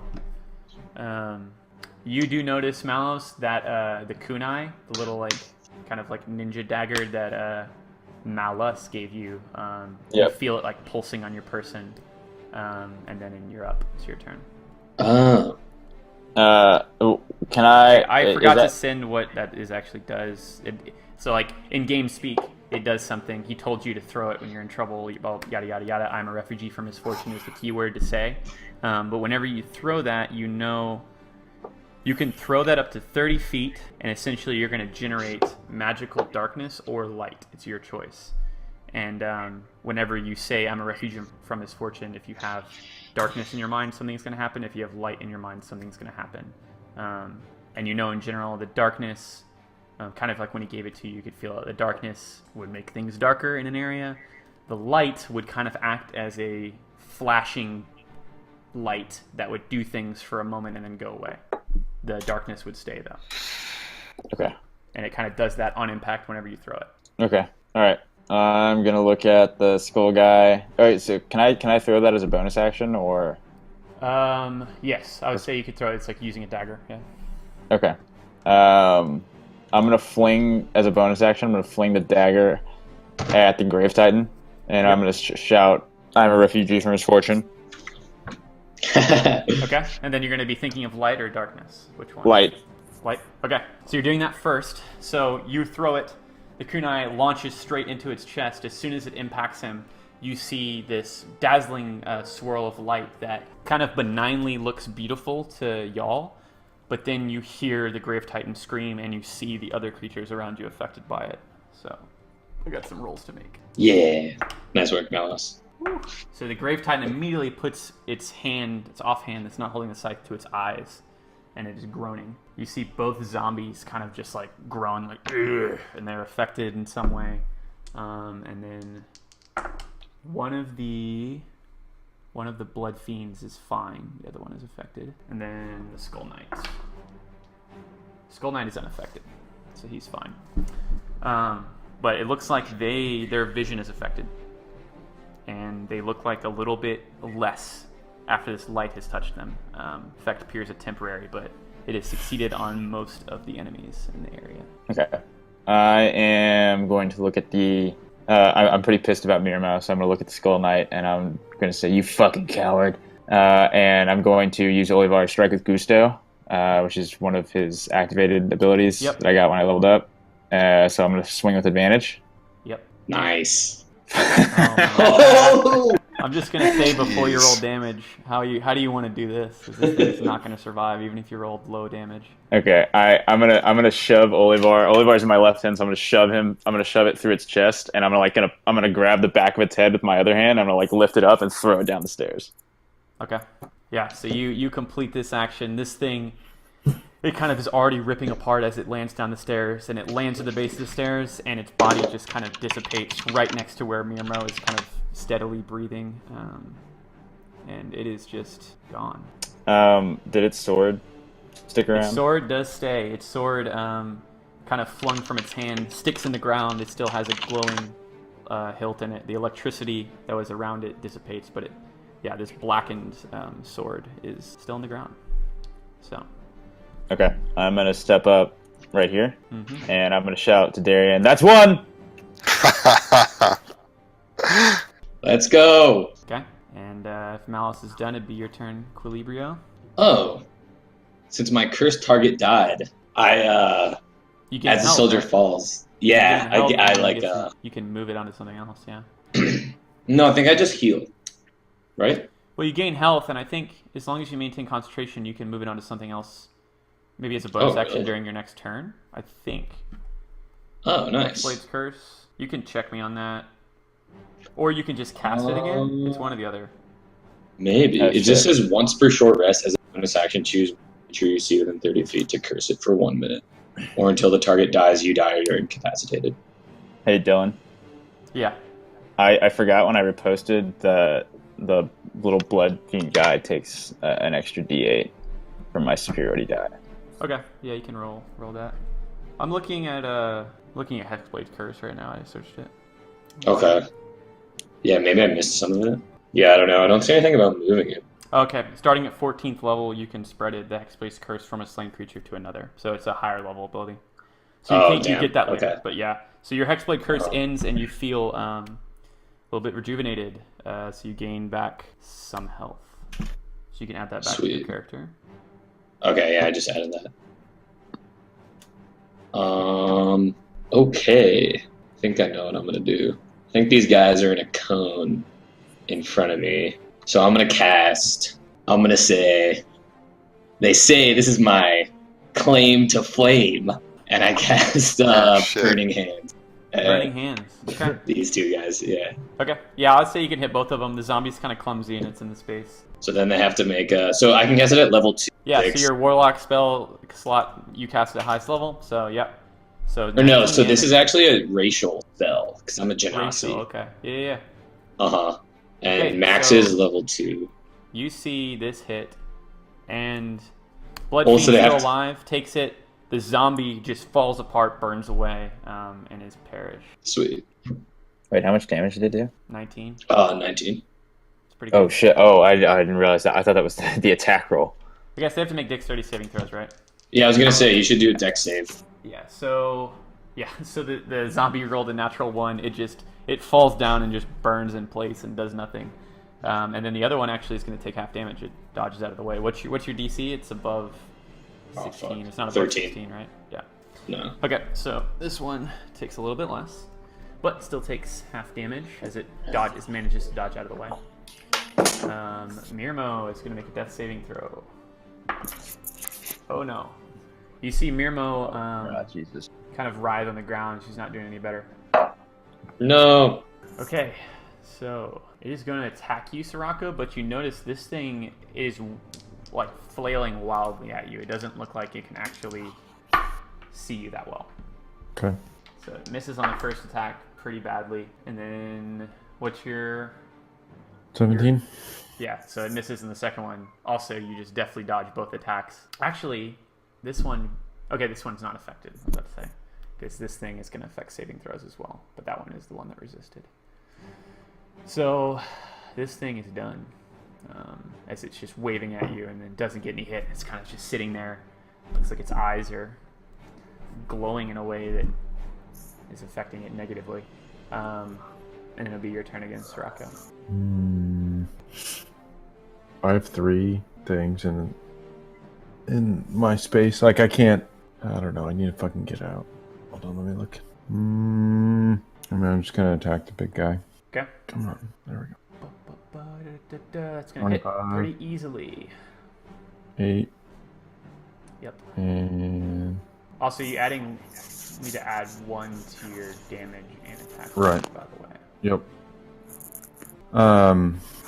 I guess do you want to roll the other thing now or do that at the end?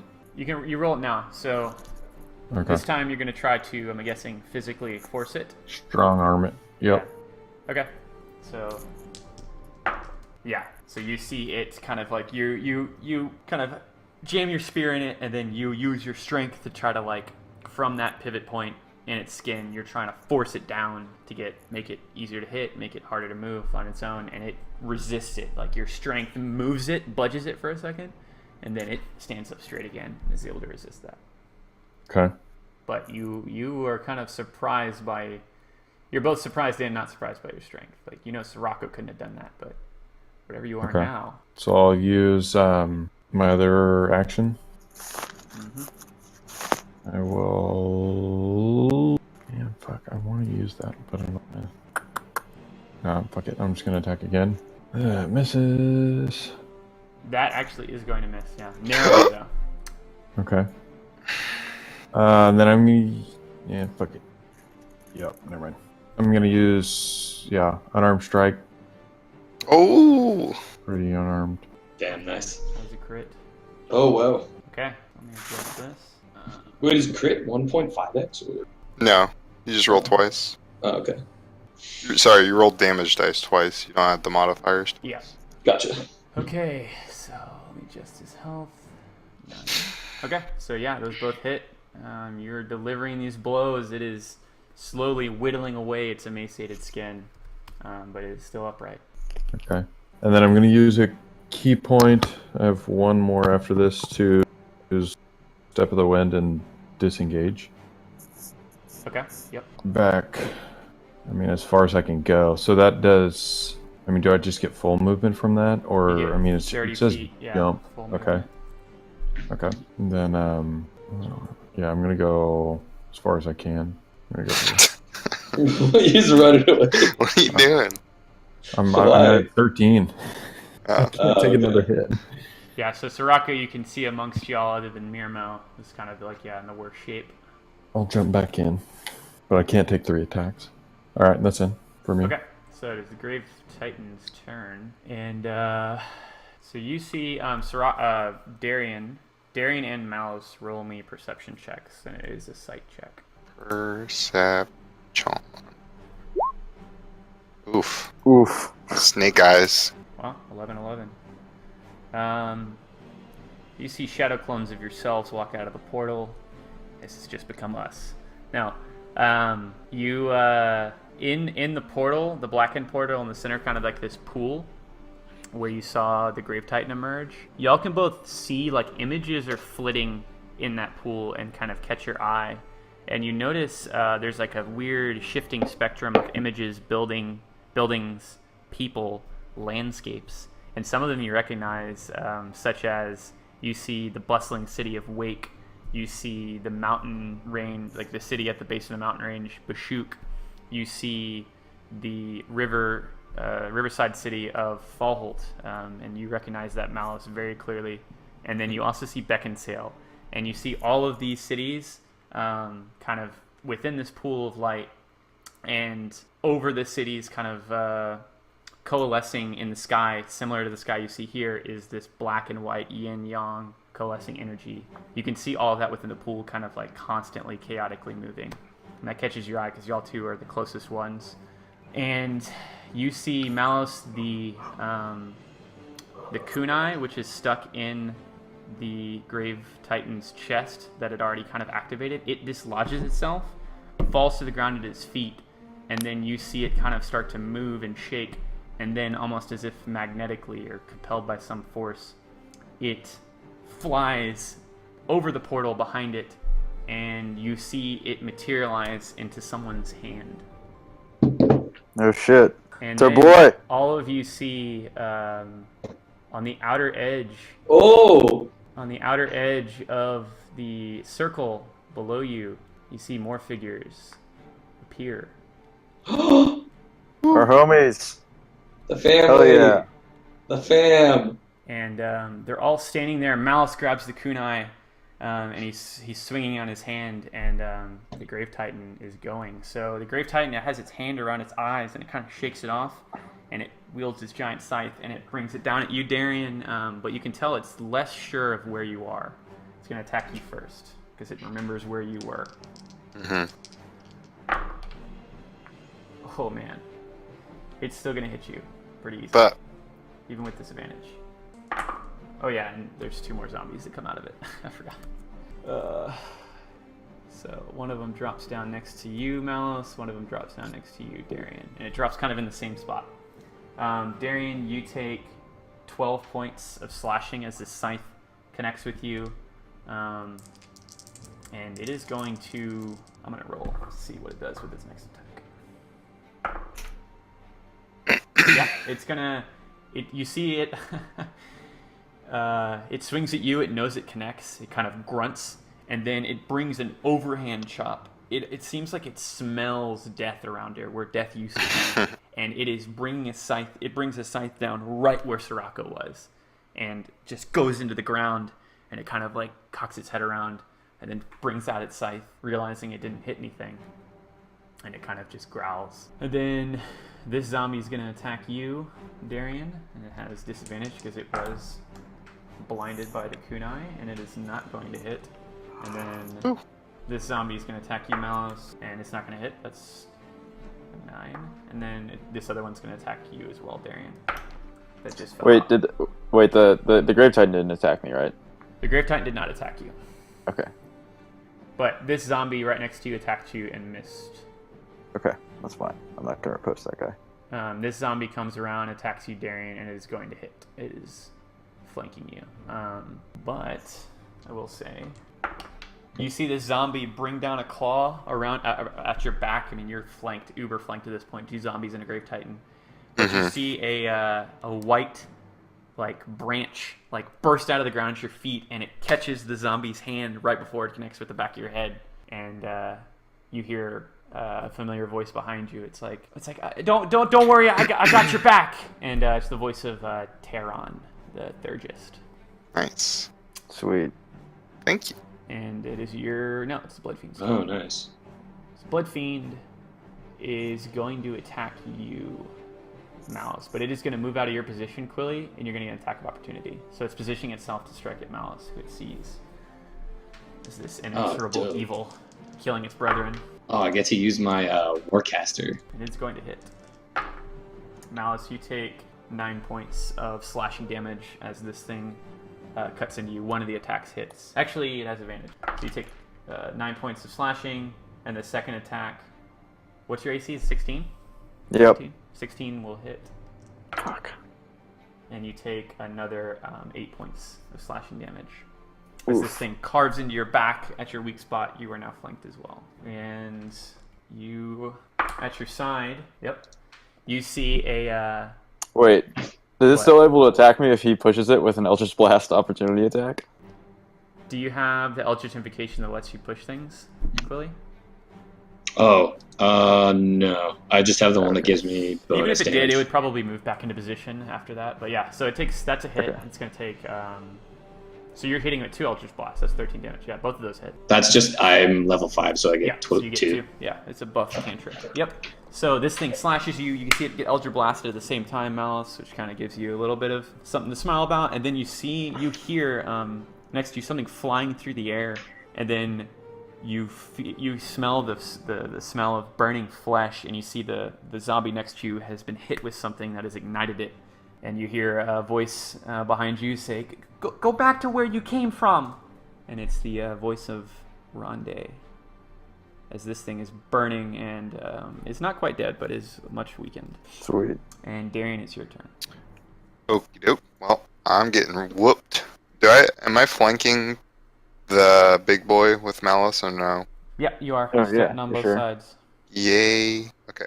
I'm going to attack him, obviously. One swing. Yes, okay. So I'm gonna do a lot of shit here. Oh, yeah. Man. Okay. That's a critical. Damn. Another one. So I'm Lot of also crit. going to Divine Smite here with the crit Yeah. for the flavor. Yep. So Hold what does on. that do? Is he... Okay, hold on. Let's just do it one at a time. So that... Oof.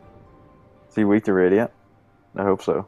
That's what I was going to ask. So that, and then Hunter's Mark. Hunter's Mark wouldn't crit, right? I don't think Hunter's Mark gets doubled. I don't Okay. know. I don't know for certain though. I don't think Um, so, because like you don't double sneak attack damage. Yeah. So deals 2d8 extra radiant damage plus 1d8 for each spell level higher.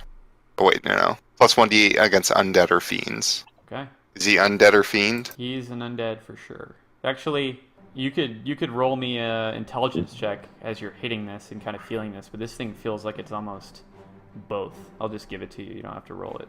It's definitely undead, and it like feels fiendish as well, knowing that it spoke Abyssal earlier. So that would be 6d8 on top of that. Jesus. 68. Okay. Yeah. Okay. Roll them up. Because it's 2d8 and then 1d8 and all of that times 2. Yeah. Oh god. Okay. 31. So That's that a lot of hits damage. real hard. That hits real hard. As this radiant bolt comes down from the sky and just sizzles this thing from head to toe. It cries out in Abyssal. It's more of just a yell. And yeah, I mean it's not crumbling apart, but you see it like its knees are shaking and it feels all of that. It's still like live. It's still alive for sure, yeah. Okay, well, here's my second attack. Yep. And I'm gonna Divine Smite again. Oh shit. Okay. I can reroll that one. I'm gonna reroll that really quick. You can Divine Smite 2 times in a turn? That's ridiculous. Yeah. It's just whenever I hit with a melee attack. Damn. I feel like you've never actually used Divine Smite. I've You've used it like once. twice, but like I don't know. That's like the problem thing that with makes like Paladin super strong. yeah, it's just I feel like I'm like, all right, I'm gonna save it for like a undead target. And the couple times I've used it, I feel like it just I don't know. I try to save it for like the bosses. Right. I'm willing to blow it all now. Okay, so that's the attack. Yeah. Hunter's Mark, Divine Smite. Nice, didn't roll. I'm just gonna roll. Yeah, why does it not 3d8. have anything there? I don't know. I just clicked it and it didn't. Yeah, so another bolt strikes through, riddles through its body. It drops its scythe. It hits into the ground right next to you, Malos. And this is going to bring it down. How do you want to do this? Woo! As more of its zombies fall out of it, but they're like half formed, not fully baked, and they're like crumbling into dust as you deliver this final blow. Sweet. After like the first like slash, like you said, I'm just gonna like Nice. call up to my boy Whore and be like, "Die, thou beast!" and just like cut him in half. And I guess the zombies will. Yeah. You were saying like the zombies are still like crawling out of him. The zombies are kind of falling out of him, but they're like half baked, and like some of them are just like half Yeah. the torso. Some I of want them are the, just like- limbs. I want the like holy energy to just like kind of like obliterate them, like Avengers style, like Thanos snap style. Okay, yeah. That's what I want so my you whole see them energy to hitting the do. ground, and they're crawling around frantically, and then you see one of them kind of like stumble, and it's like, I don't want to go, Mouse, and it hugs Mouse. And Malice like cradles its head and releases it to the ground. Now, yeah, so they're all falling, and like kind of as they're hitting the ground, they're just turning to dust without a sound. And this thing, its torso falls to the side. Its legs fall to the side towards the portal. Its torso falls to the side of this Blood Fiend. This Blood Fiend has to like dodge out of the way to avoid its torso. But the Grave Titan falls. Yeah, his on his lips. His final words are, "This isn't over," and then just falls over As it Whoa, that as was he sick. as he Wait, as did he you falls mean? as it ends. As it is over. As it is definitely over. as it falls over, and I can see Darian across now. Grave Titan's not blocking it. I kind of look at him and Here we just go. sort of squint. I'm like, that still only counts as one. There it is. There it is. Yeah, Oh, that's I awesome. wanted that to happen. Thank you. Oh man. Okay. So Okay. you got your divine smites in. So this thing falls. The zombies at y'all's side Just they're zombies. You don't see the morale change. They're still hungrily sitting there. The two blood fiends, however, they do take note of kind of what was their de facto leader fall, and they look a little bit shaky, but they also look just as angry. So then these things aren't going away. The remaining Can I threats. move? So the zombies stay. The zombies are not. Yeah, they stay. They don't flinch. They were birthed into this world, and they're still there. Can I move Hunter's Mark when he dies? Or is that an action / something? Bonus Is it a action? Bonus action. If you attack twice, so I'd yeah. say you'd still have your bonus action. If you attack, you have 2 attacks as part of your attack. Action. Yeah, and I can still do the polearm attack as well. The polearm attack's not a bonus action. Oh, it is a bonus action. Okay, yeah. So you'd have to choose between Hunter's Mark or polearm. I'm just gonna polearm one of the zombs. Okay. I To hit. probably shouldn't have advantage, but yeah. Either way. Okay. Which one are you attacking? The one The south or one to your west? south of me, yeah. Let's do that one. Okay. So the polearm hits it. Still holding strong. You whap it across the face. Mm-hmm. Then it's Malice's turn, but that's also the top of the round, and you're going to see some movement from these folks out here. So you see Silas come scurrying over Malice, and you, next to you, Darian, or behind you, you hear a great pound as into the earth a creature leaps, about a dozen swords stuck through his back, as they both enter the fray. And this one is going to make an attack on the zombie. That'll narrowly hit.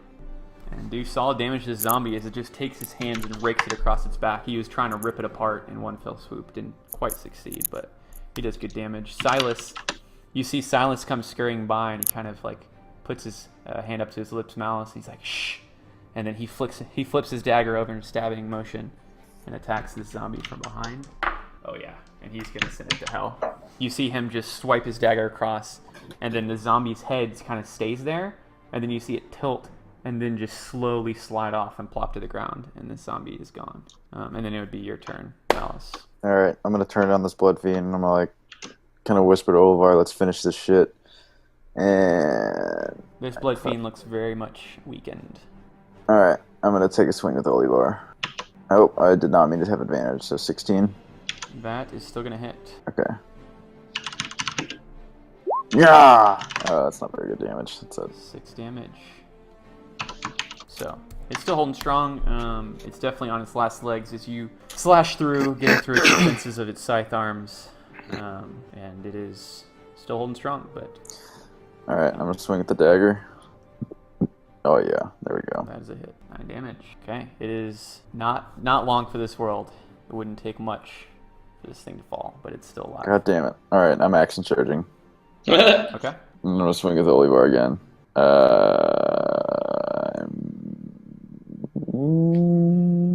Yeah, fuck it. I'm gonna use my inspiration for my elixir of courage. Okay. That hits, and that. So this time you're kind of banging away on its sword. You pause for 1 second and then deliver another strike, expending kind of the last of your energy. It gets both of its sides up, but they're kind of weakly trembling, and you slice through both of these side things, and you realize these aren't cartilage on the outside of its bones. They're part of its body, and you slice through, cutting right down its face, and both of these scythe tendrils kind of fall off, and blood pours out of them, and this thing just falls backward, dead, expended. Okay, I'm gonna use my second bonus action and cast Healing Word on Mirmo. Okay, so you flick your hand over and shoot her with adrenaline healing energy. So you could roll that heal. Let's see, kind of burned more of my shit than I wanted to on this turn, but whatever. Battle's almost over. Roll 1d4 plus 3.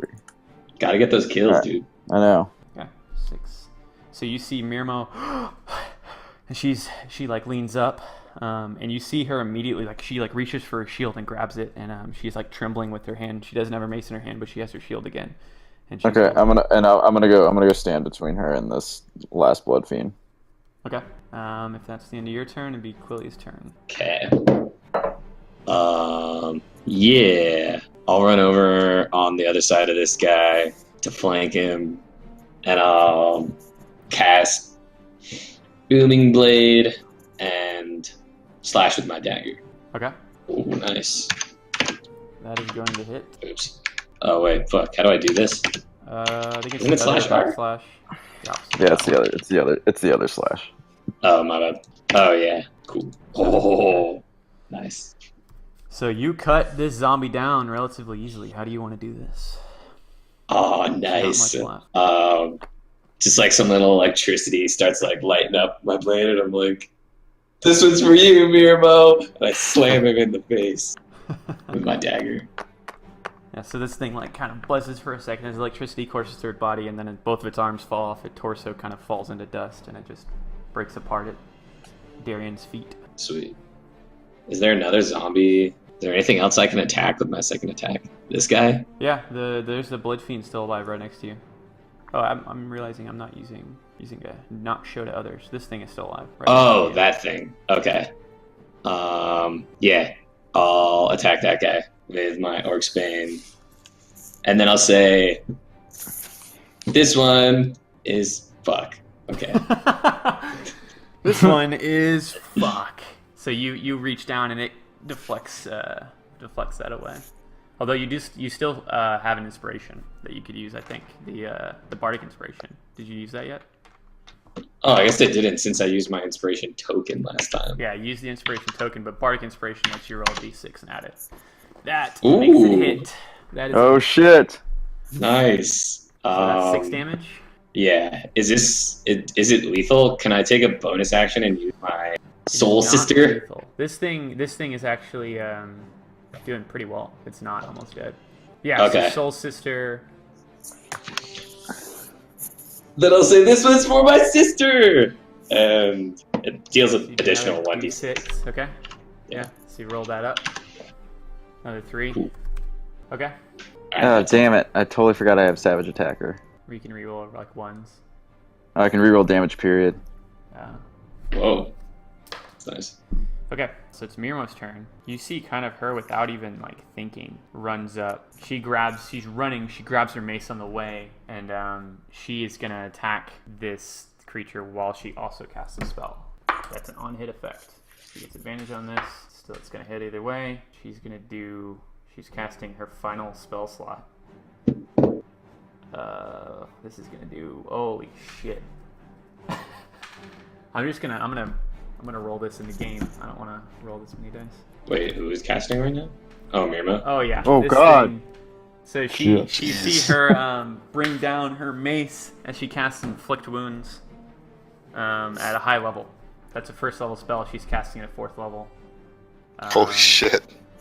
Jesus. So this thing connects with the back of this blood fiend's head.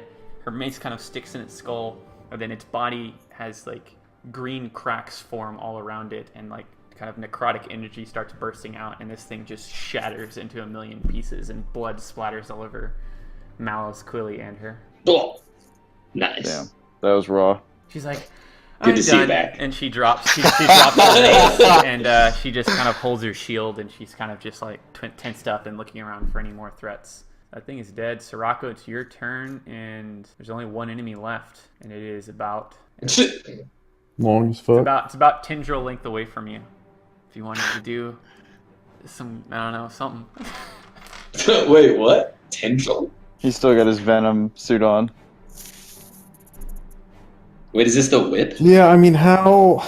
It can kind of be however you think is fit, and then I'll rule on it. I mean, okay. I'm trying to.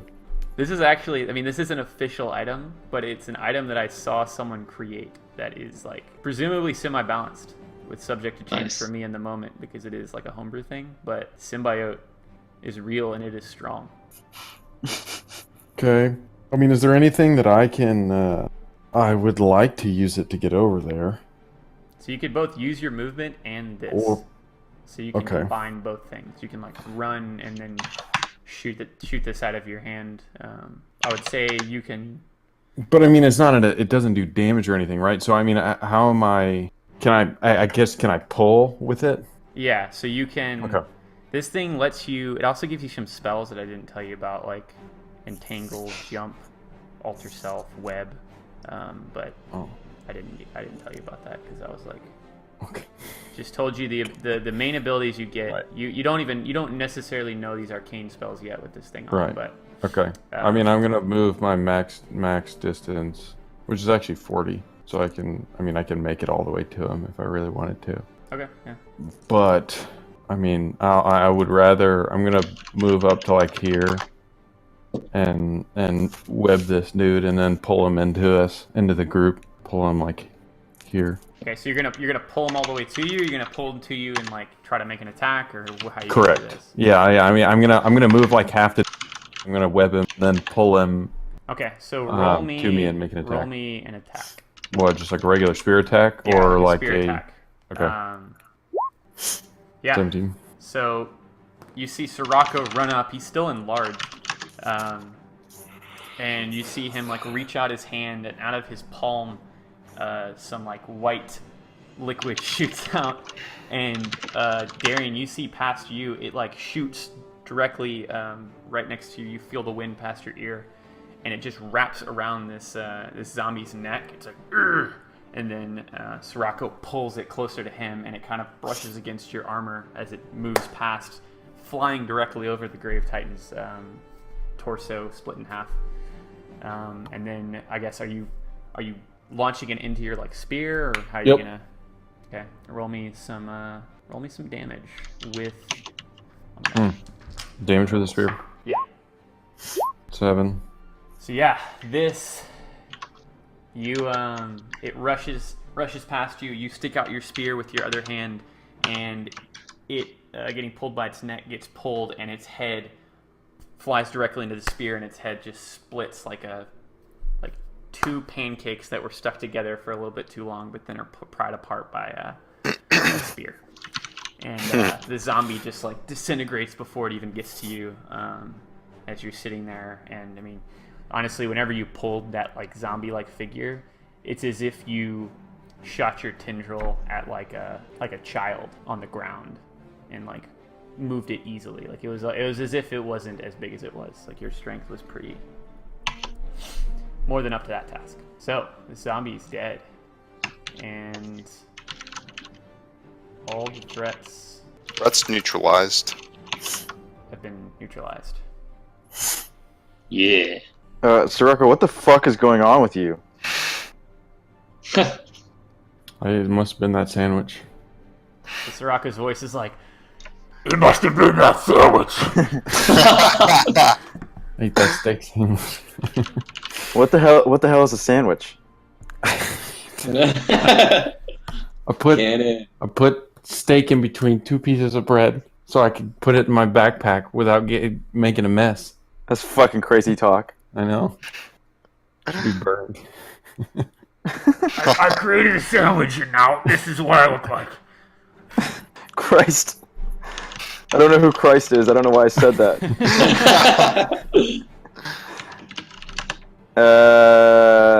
I'm gonna go pick up that sword that dude dropped before anything happens.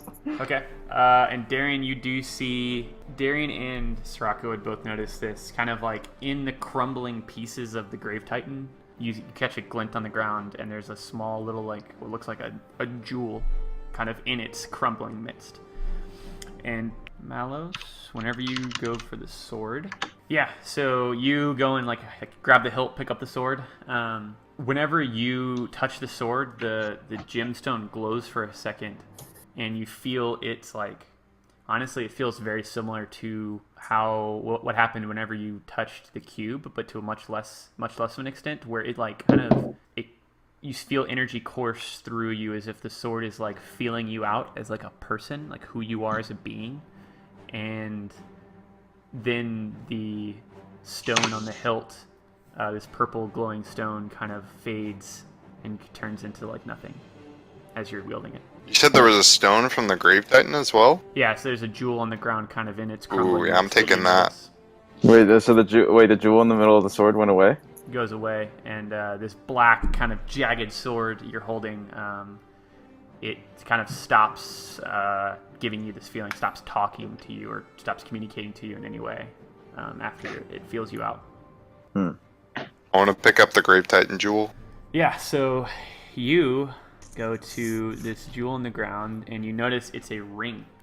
And in the ring is a little, like, kind of grayish opal stone that's pretty big, and that's what you notice was glinting in the light.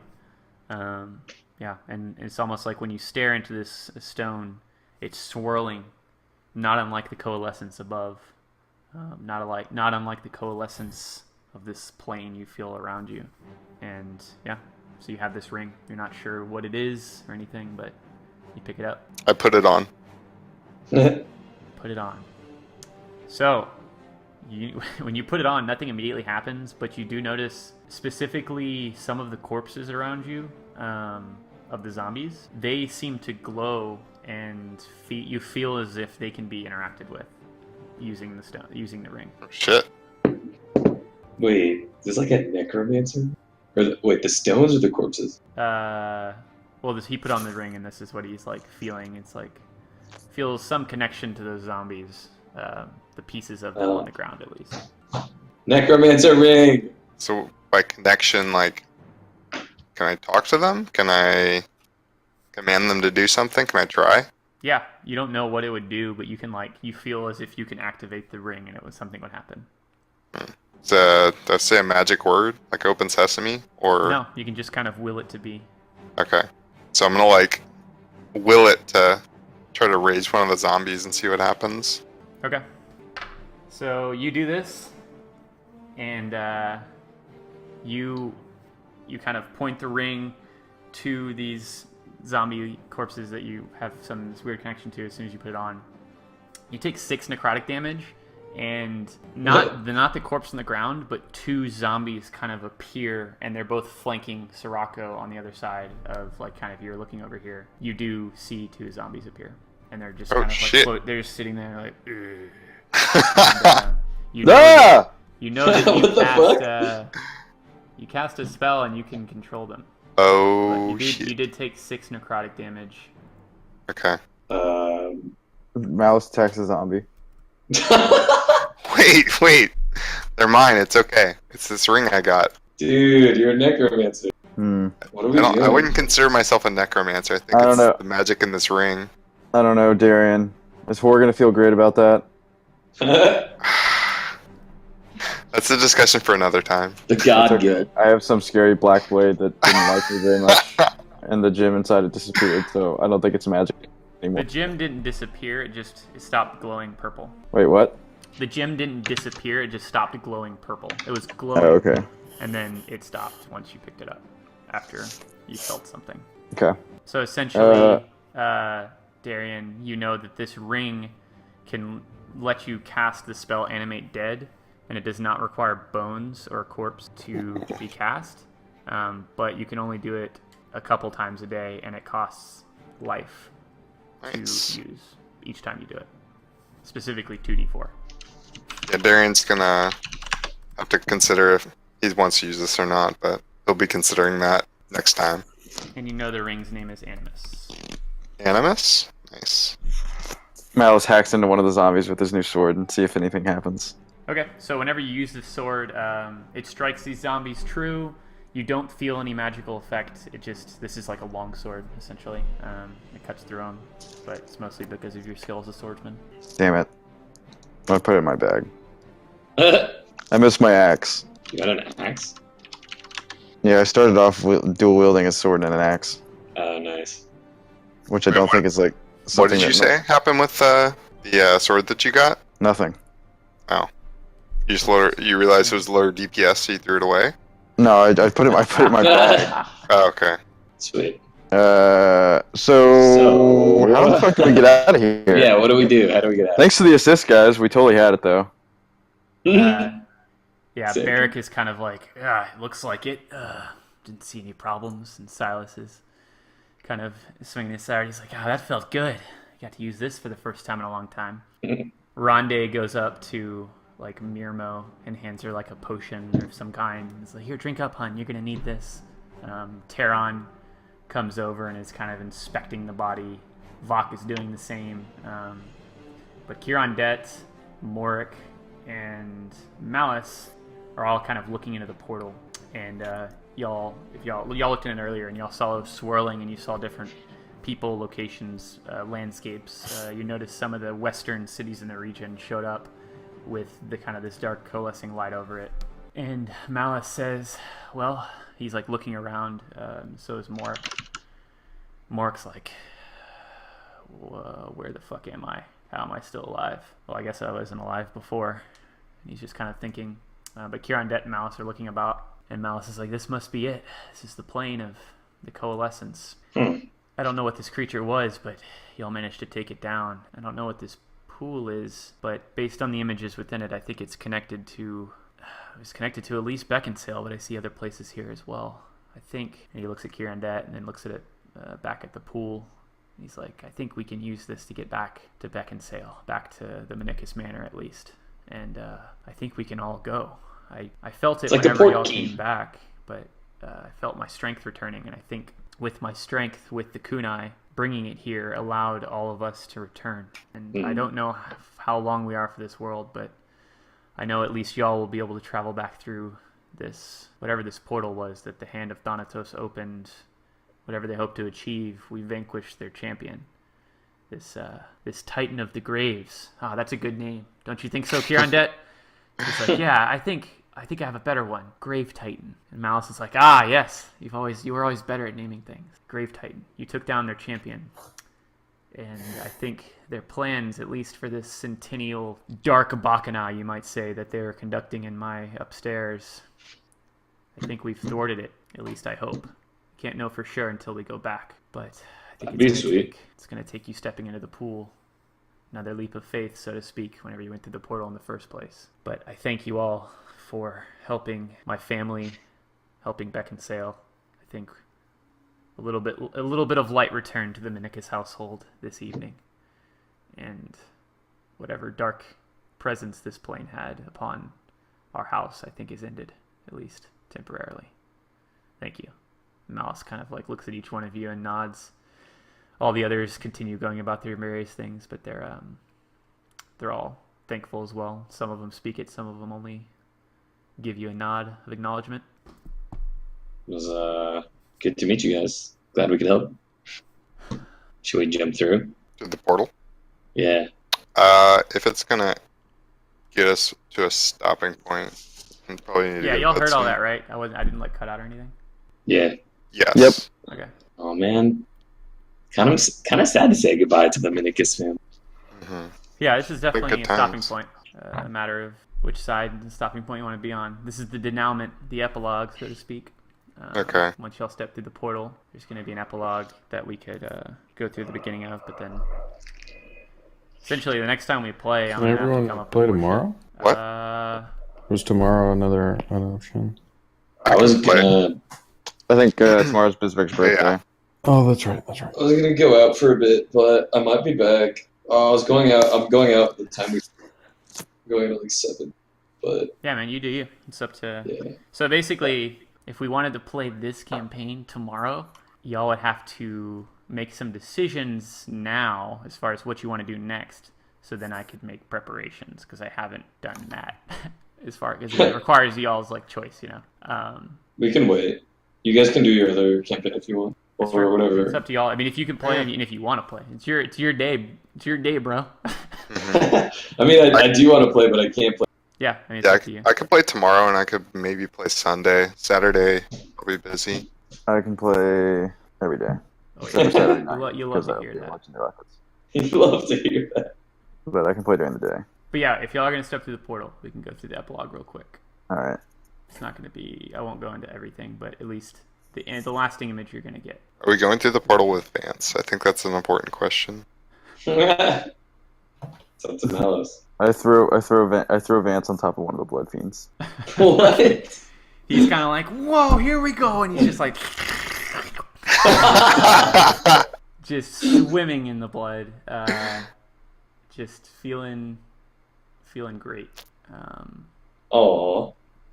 And he says thank you in between gulps as he drinks it down. All right, Vance. We're gonna have to go through this portal. You should probably come with us. Sorry, yeah. I'm Vince. I was adjusting things in the other tab. Yeah, so Vance is like, okay, I got my fill. I'm good to go. You guys are a bunch of He like looks at everybody. He looks at the Menicus folk. He's like, oh man, I can barely even remember what my story was gonna be about. But Malice, you guys are dope. Malos and crew, you guys are fucking heroes. Happy to be a part of your whatever this was, wherever the fuck we are. This is cool. I got a story to write about. Whoa! And he's like moving his baby hands about, and then he kind of falls over because he can barely stand on his baby legs. I throw. What'd you say? Throw what? Throw him? Yeah, I throw him through the portal. Okay. Woo. Yeah. So he's like, whoa! And you see him. He like turns into a Digidestined, and you see him like rotating and falling through the portal. Like, did you want? And then he's saying that no, none of that happens. Actually, all of that happens. I'm tired of revoking my like non-canon bullshit references. That one's real. I'm gonna let that stand. He turns into a Digidestined and falls into the yin yang. Excellent. And kind of Malice and everyone nod as y'all depart, presumably, as y'all, I guess, go into the portal one by one. Yep. Mm-hmm. I do a cannonball. Woo! So, what you see, you experience kind of the same thing that you felt whenever you went through the portal to get here. And you do notice the portal, right as you all jump in, is on Beckinsale again. And it's affixed to that. It's like Malice and Kieran Dead are both looking into it as well. And y'all jump in. You appear in the same place. You all appear in the same place that you entered, where that portal was, but things look a little bit different. Mirmo goes with y'all. So the room that y'all are in, this upstairs, y'all are back if you direct your... The Hand of Thanatos is gone. You don't see them. And the room that you're in, Malice is gone as well. He was standing there, and before. The portal behind you is nothing. In its place, as you look behind kind of where you just came from, there's just a big painting. And the painting is of the sun. And it's baking down on kind of a richly detailed depiction of Beckinsale, the city. And the sun shining on it brightly. And from the windows of this upstairs, you see the sun coming in from outside. And you see outside, like you look, and there's like the buildings that are next to the Menicus Manor, which is kind of in the center of town. So you see like the inn in the distance. You see some residential houses right next to you. In the room itself, on the table, is a richly decorated full, what looks like a feast. There's food prepared. Everything looks copacetic, you might say. Like everything's in order, and the chairs are all tucked in. The candles are burning brightly. The whole upstairs is well lit. You don't see any people, but you do see kind of the darkness that was like unrelentingly through the upstairs and these stairwells, both stairwells, is gone. But you don't see anybody. And if you were to go downstairs, you go down a couple flights and you're already downstairs, and you're in, if you go back over to the manor, y'all are back down at the base of the stairs right here. So these same statues are in this room where the Dire Knight Kirandet was, and she's there, and she is kind of like tending to the statues. She's cleaning them. All the cobwebs in the room are gone. The candles are burning brightly, and like this looks like a sanctuary to various gods and goddesses. It's the same gods and goddesses. You see Loth, you see Null, you see Anubis, Ardor, Cyric, Pelor, but they're shining, a little bit more richly decorated, a little bit more well lit. Once again, you see from the windows to the north, you see light coming in. And kind of as y'all like go back through the house, everything that was broken is repaired. Everything that kind of had cobwebs and looked ill use and kind of was shattered is kind of been washed clean. And in each room where you encountered the ghostly iterations of each Menicus family member, they're there again, kind of tending to their various room. Like the doctor is kind of preparing her table. You see the priest, she's saying a sermon to empty but very finely cleaned seats. All of them appear as kind of still ghostly in a way, and apparitions, But as you walk by, if you were to interact with them, they do respond to you, and they wave and they say their greetings, and they're going about looking like consciously throughout their day, throughout the house. And yeah, you see each person in each place kind of, it's no longer a wayward version of the way it was in life. Even Morik is kind of walking amongst the house. He's in the library with Silas. They're both reading. Teron is tending to her plants, watering them with a smile. Ronde is cooking up some potions. Vok is reading in his room. And if you got back to like the main foyer, you see Barrick meditating in the center of his like trophy room. You see the tree outside. The white phasma tree is still, it's blowing in the wind. You see sunlight trickling in through the branches. And if you got back to like the main foyer, the holes in the ground where those monstrosities came out and attacked y'all are repaired. The wood is finally like varnished and clean. You can see your reflection almost in it. And at the top of the stairs, you see Malice, and he's strumming his lute, singing a song. And his voice is just as pure and clean as you heard it whenever you first came in. He's singing you a song about the fact that his family was dead and y'all were going to die in the house and all that. But his lyrics are much different this time. And yeah, any interactions you wanted to have with any of them, they would speak to you. They see you there. They're smiling. They seem to know who you are. But if you spoke about any of the things that happened, any of the things they did before, they kind of wouldn't really understand what you meant. Trying to just smile and ignore it. And if you would walk out the front door, you'd walk into the sunlight of the day out in Beckinsale. And that is what you experience in the Menicus Manor on your way out. Is Grimness still just toast? Grinmus, yeah, you don't see him anywhere. Damn. And you see Mirmo kind of, yeah, she's looking kind of around. She would actually go up and ask Malice about Grinmus, and Malice kind of cocks his head, but a look of acknowledgement does appear in his eyes, which is not the case if you were to ask any of the others about things that happened.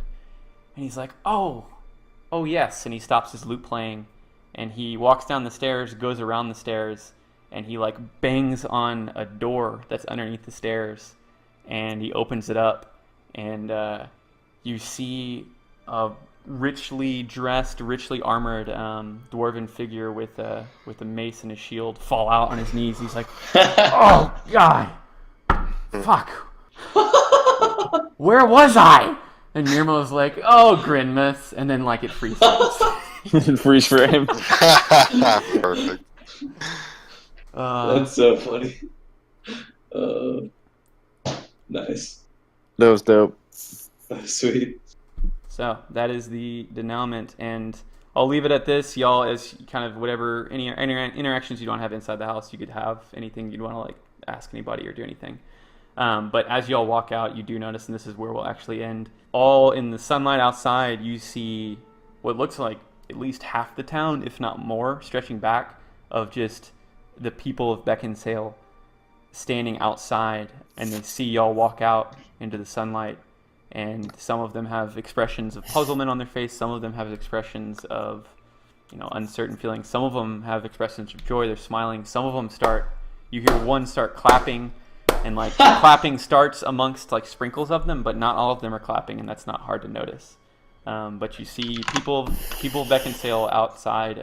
Most of them you don't recognize because you didn't really get to know a lot of the people in the town. And then Grimmus kind of like looks up at y'all and he's like, "Did we win?" And that's where we'll leave off. Damn. Sweet. Happy Halloween, boys. Happy Halloween! Happy fucking Time is finally The over. spooks were had. So yeah, that was the Menicus Manor. So that took definitely longer than I expected, but you got the full experience. That was all. Yeah, that was sweet. Yeah, it was fun. Good mix of puzzles and fights. I liked it. Do you want to send something about what you want to do next, Dylan? Or Well, the decision next would be, y'all can kind of like, it would be interaction of what's going to happen outside this house, and then from there, presumably, you could travel back to Wake, and then from there, you'd be able to travel back to Faye's Keep and report back to her, talk to Slade, do, whatever you needed to do, and then those other missions that y'all had a choice from. Oh, There's 4 yeah. different threads you could have pulled on. You picked this one. And the consequence of that was you went to this first. So those other 3 things during this time, which in this case would be, I mean, it took like a week of travel to get here. This took place in about like a single night, and then it'd be a week of travel back. So that much time has passed. So then whatever choice you made next on what mission you wanted to do, that much time has progressed and things might have changed in that situation. But essentially it'd be that same Google Doc I already shared with you. You'd choose among those like other missions. But Okay. I haven't like prepared. I have an idea of what to do for them, but I haven't like hashed it out in Roll20. I wasn't going to do that until y'all made a choice and it was like imminent. So Okay. definitely Darian's about to start take the one of those, though. longest long rest of all long rests. yeah, y'all are like the We're adrenaline's gassed. still The sleepy flowing. boy. The adrenaline's Yeah. still flowing, so y'all feel like, you know, okay to stand up and like interact for a little bit longer, but you're definitely feeling wary. You just stayed up all night, so you definitely have like a level of exhaustion on you. But other than that, you're all in one piece. Do we have a level of increase on us too?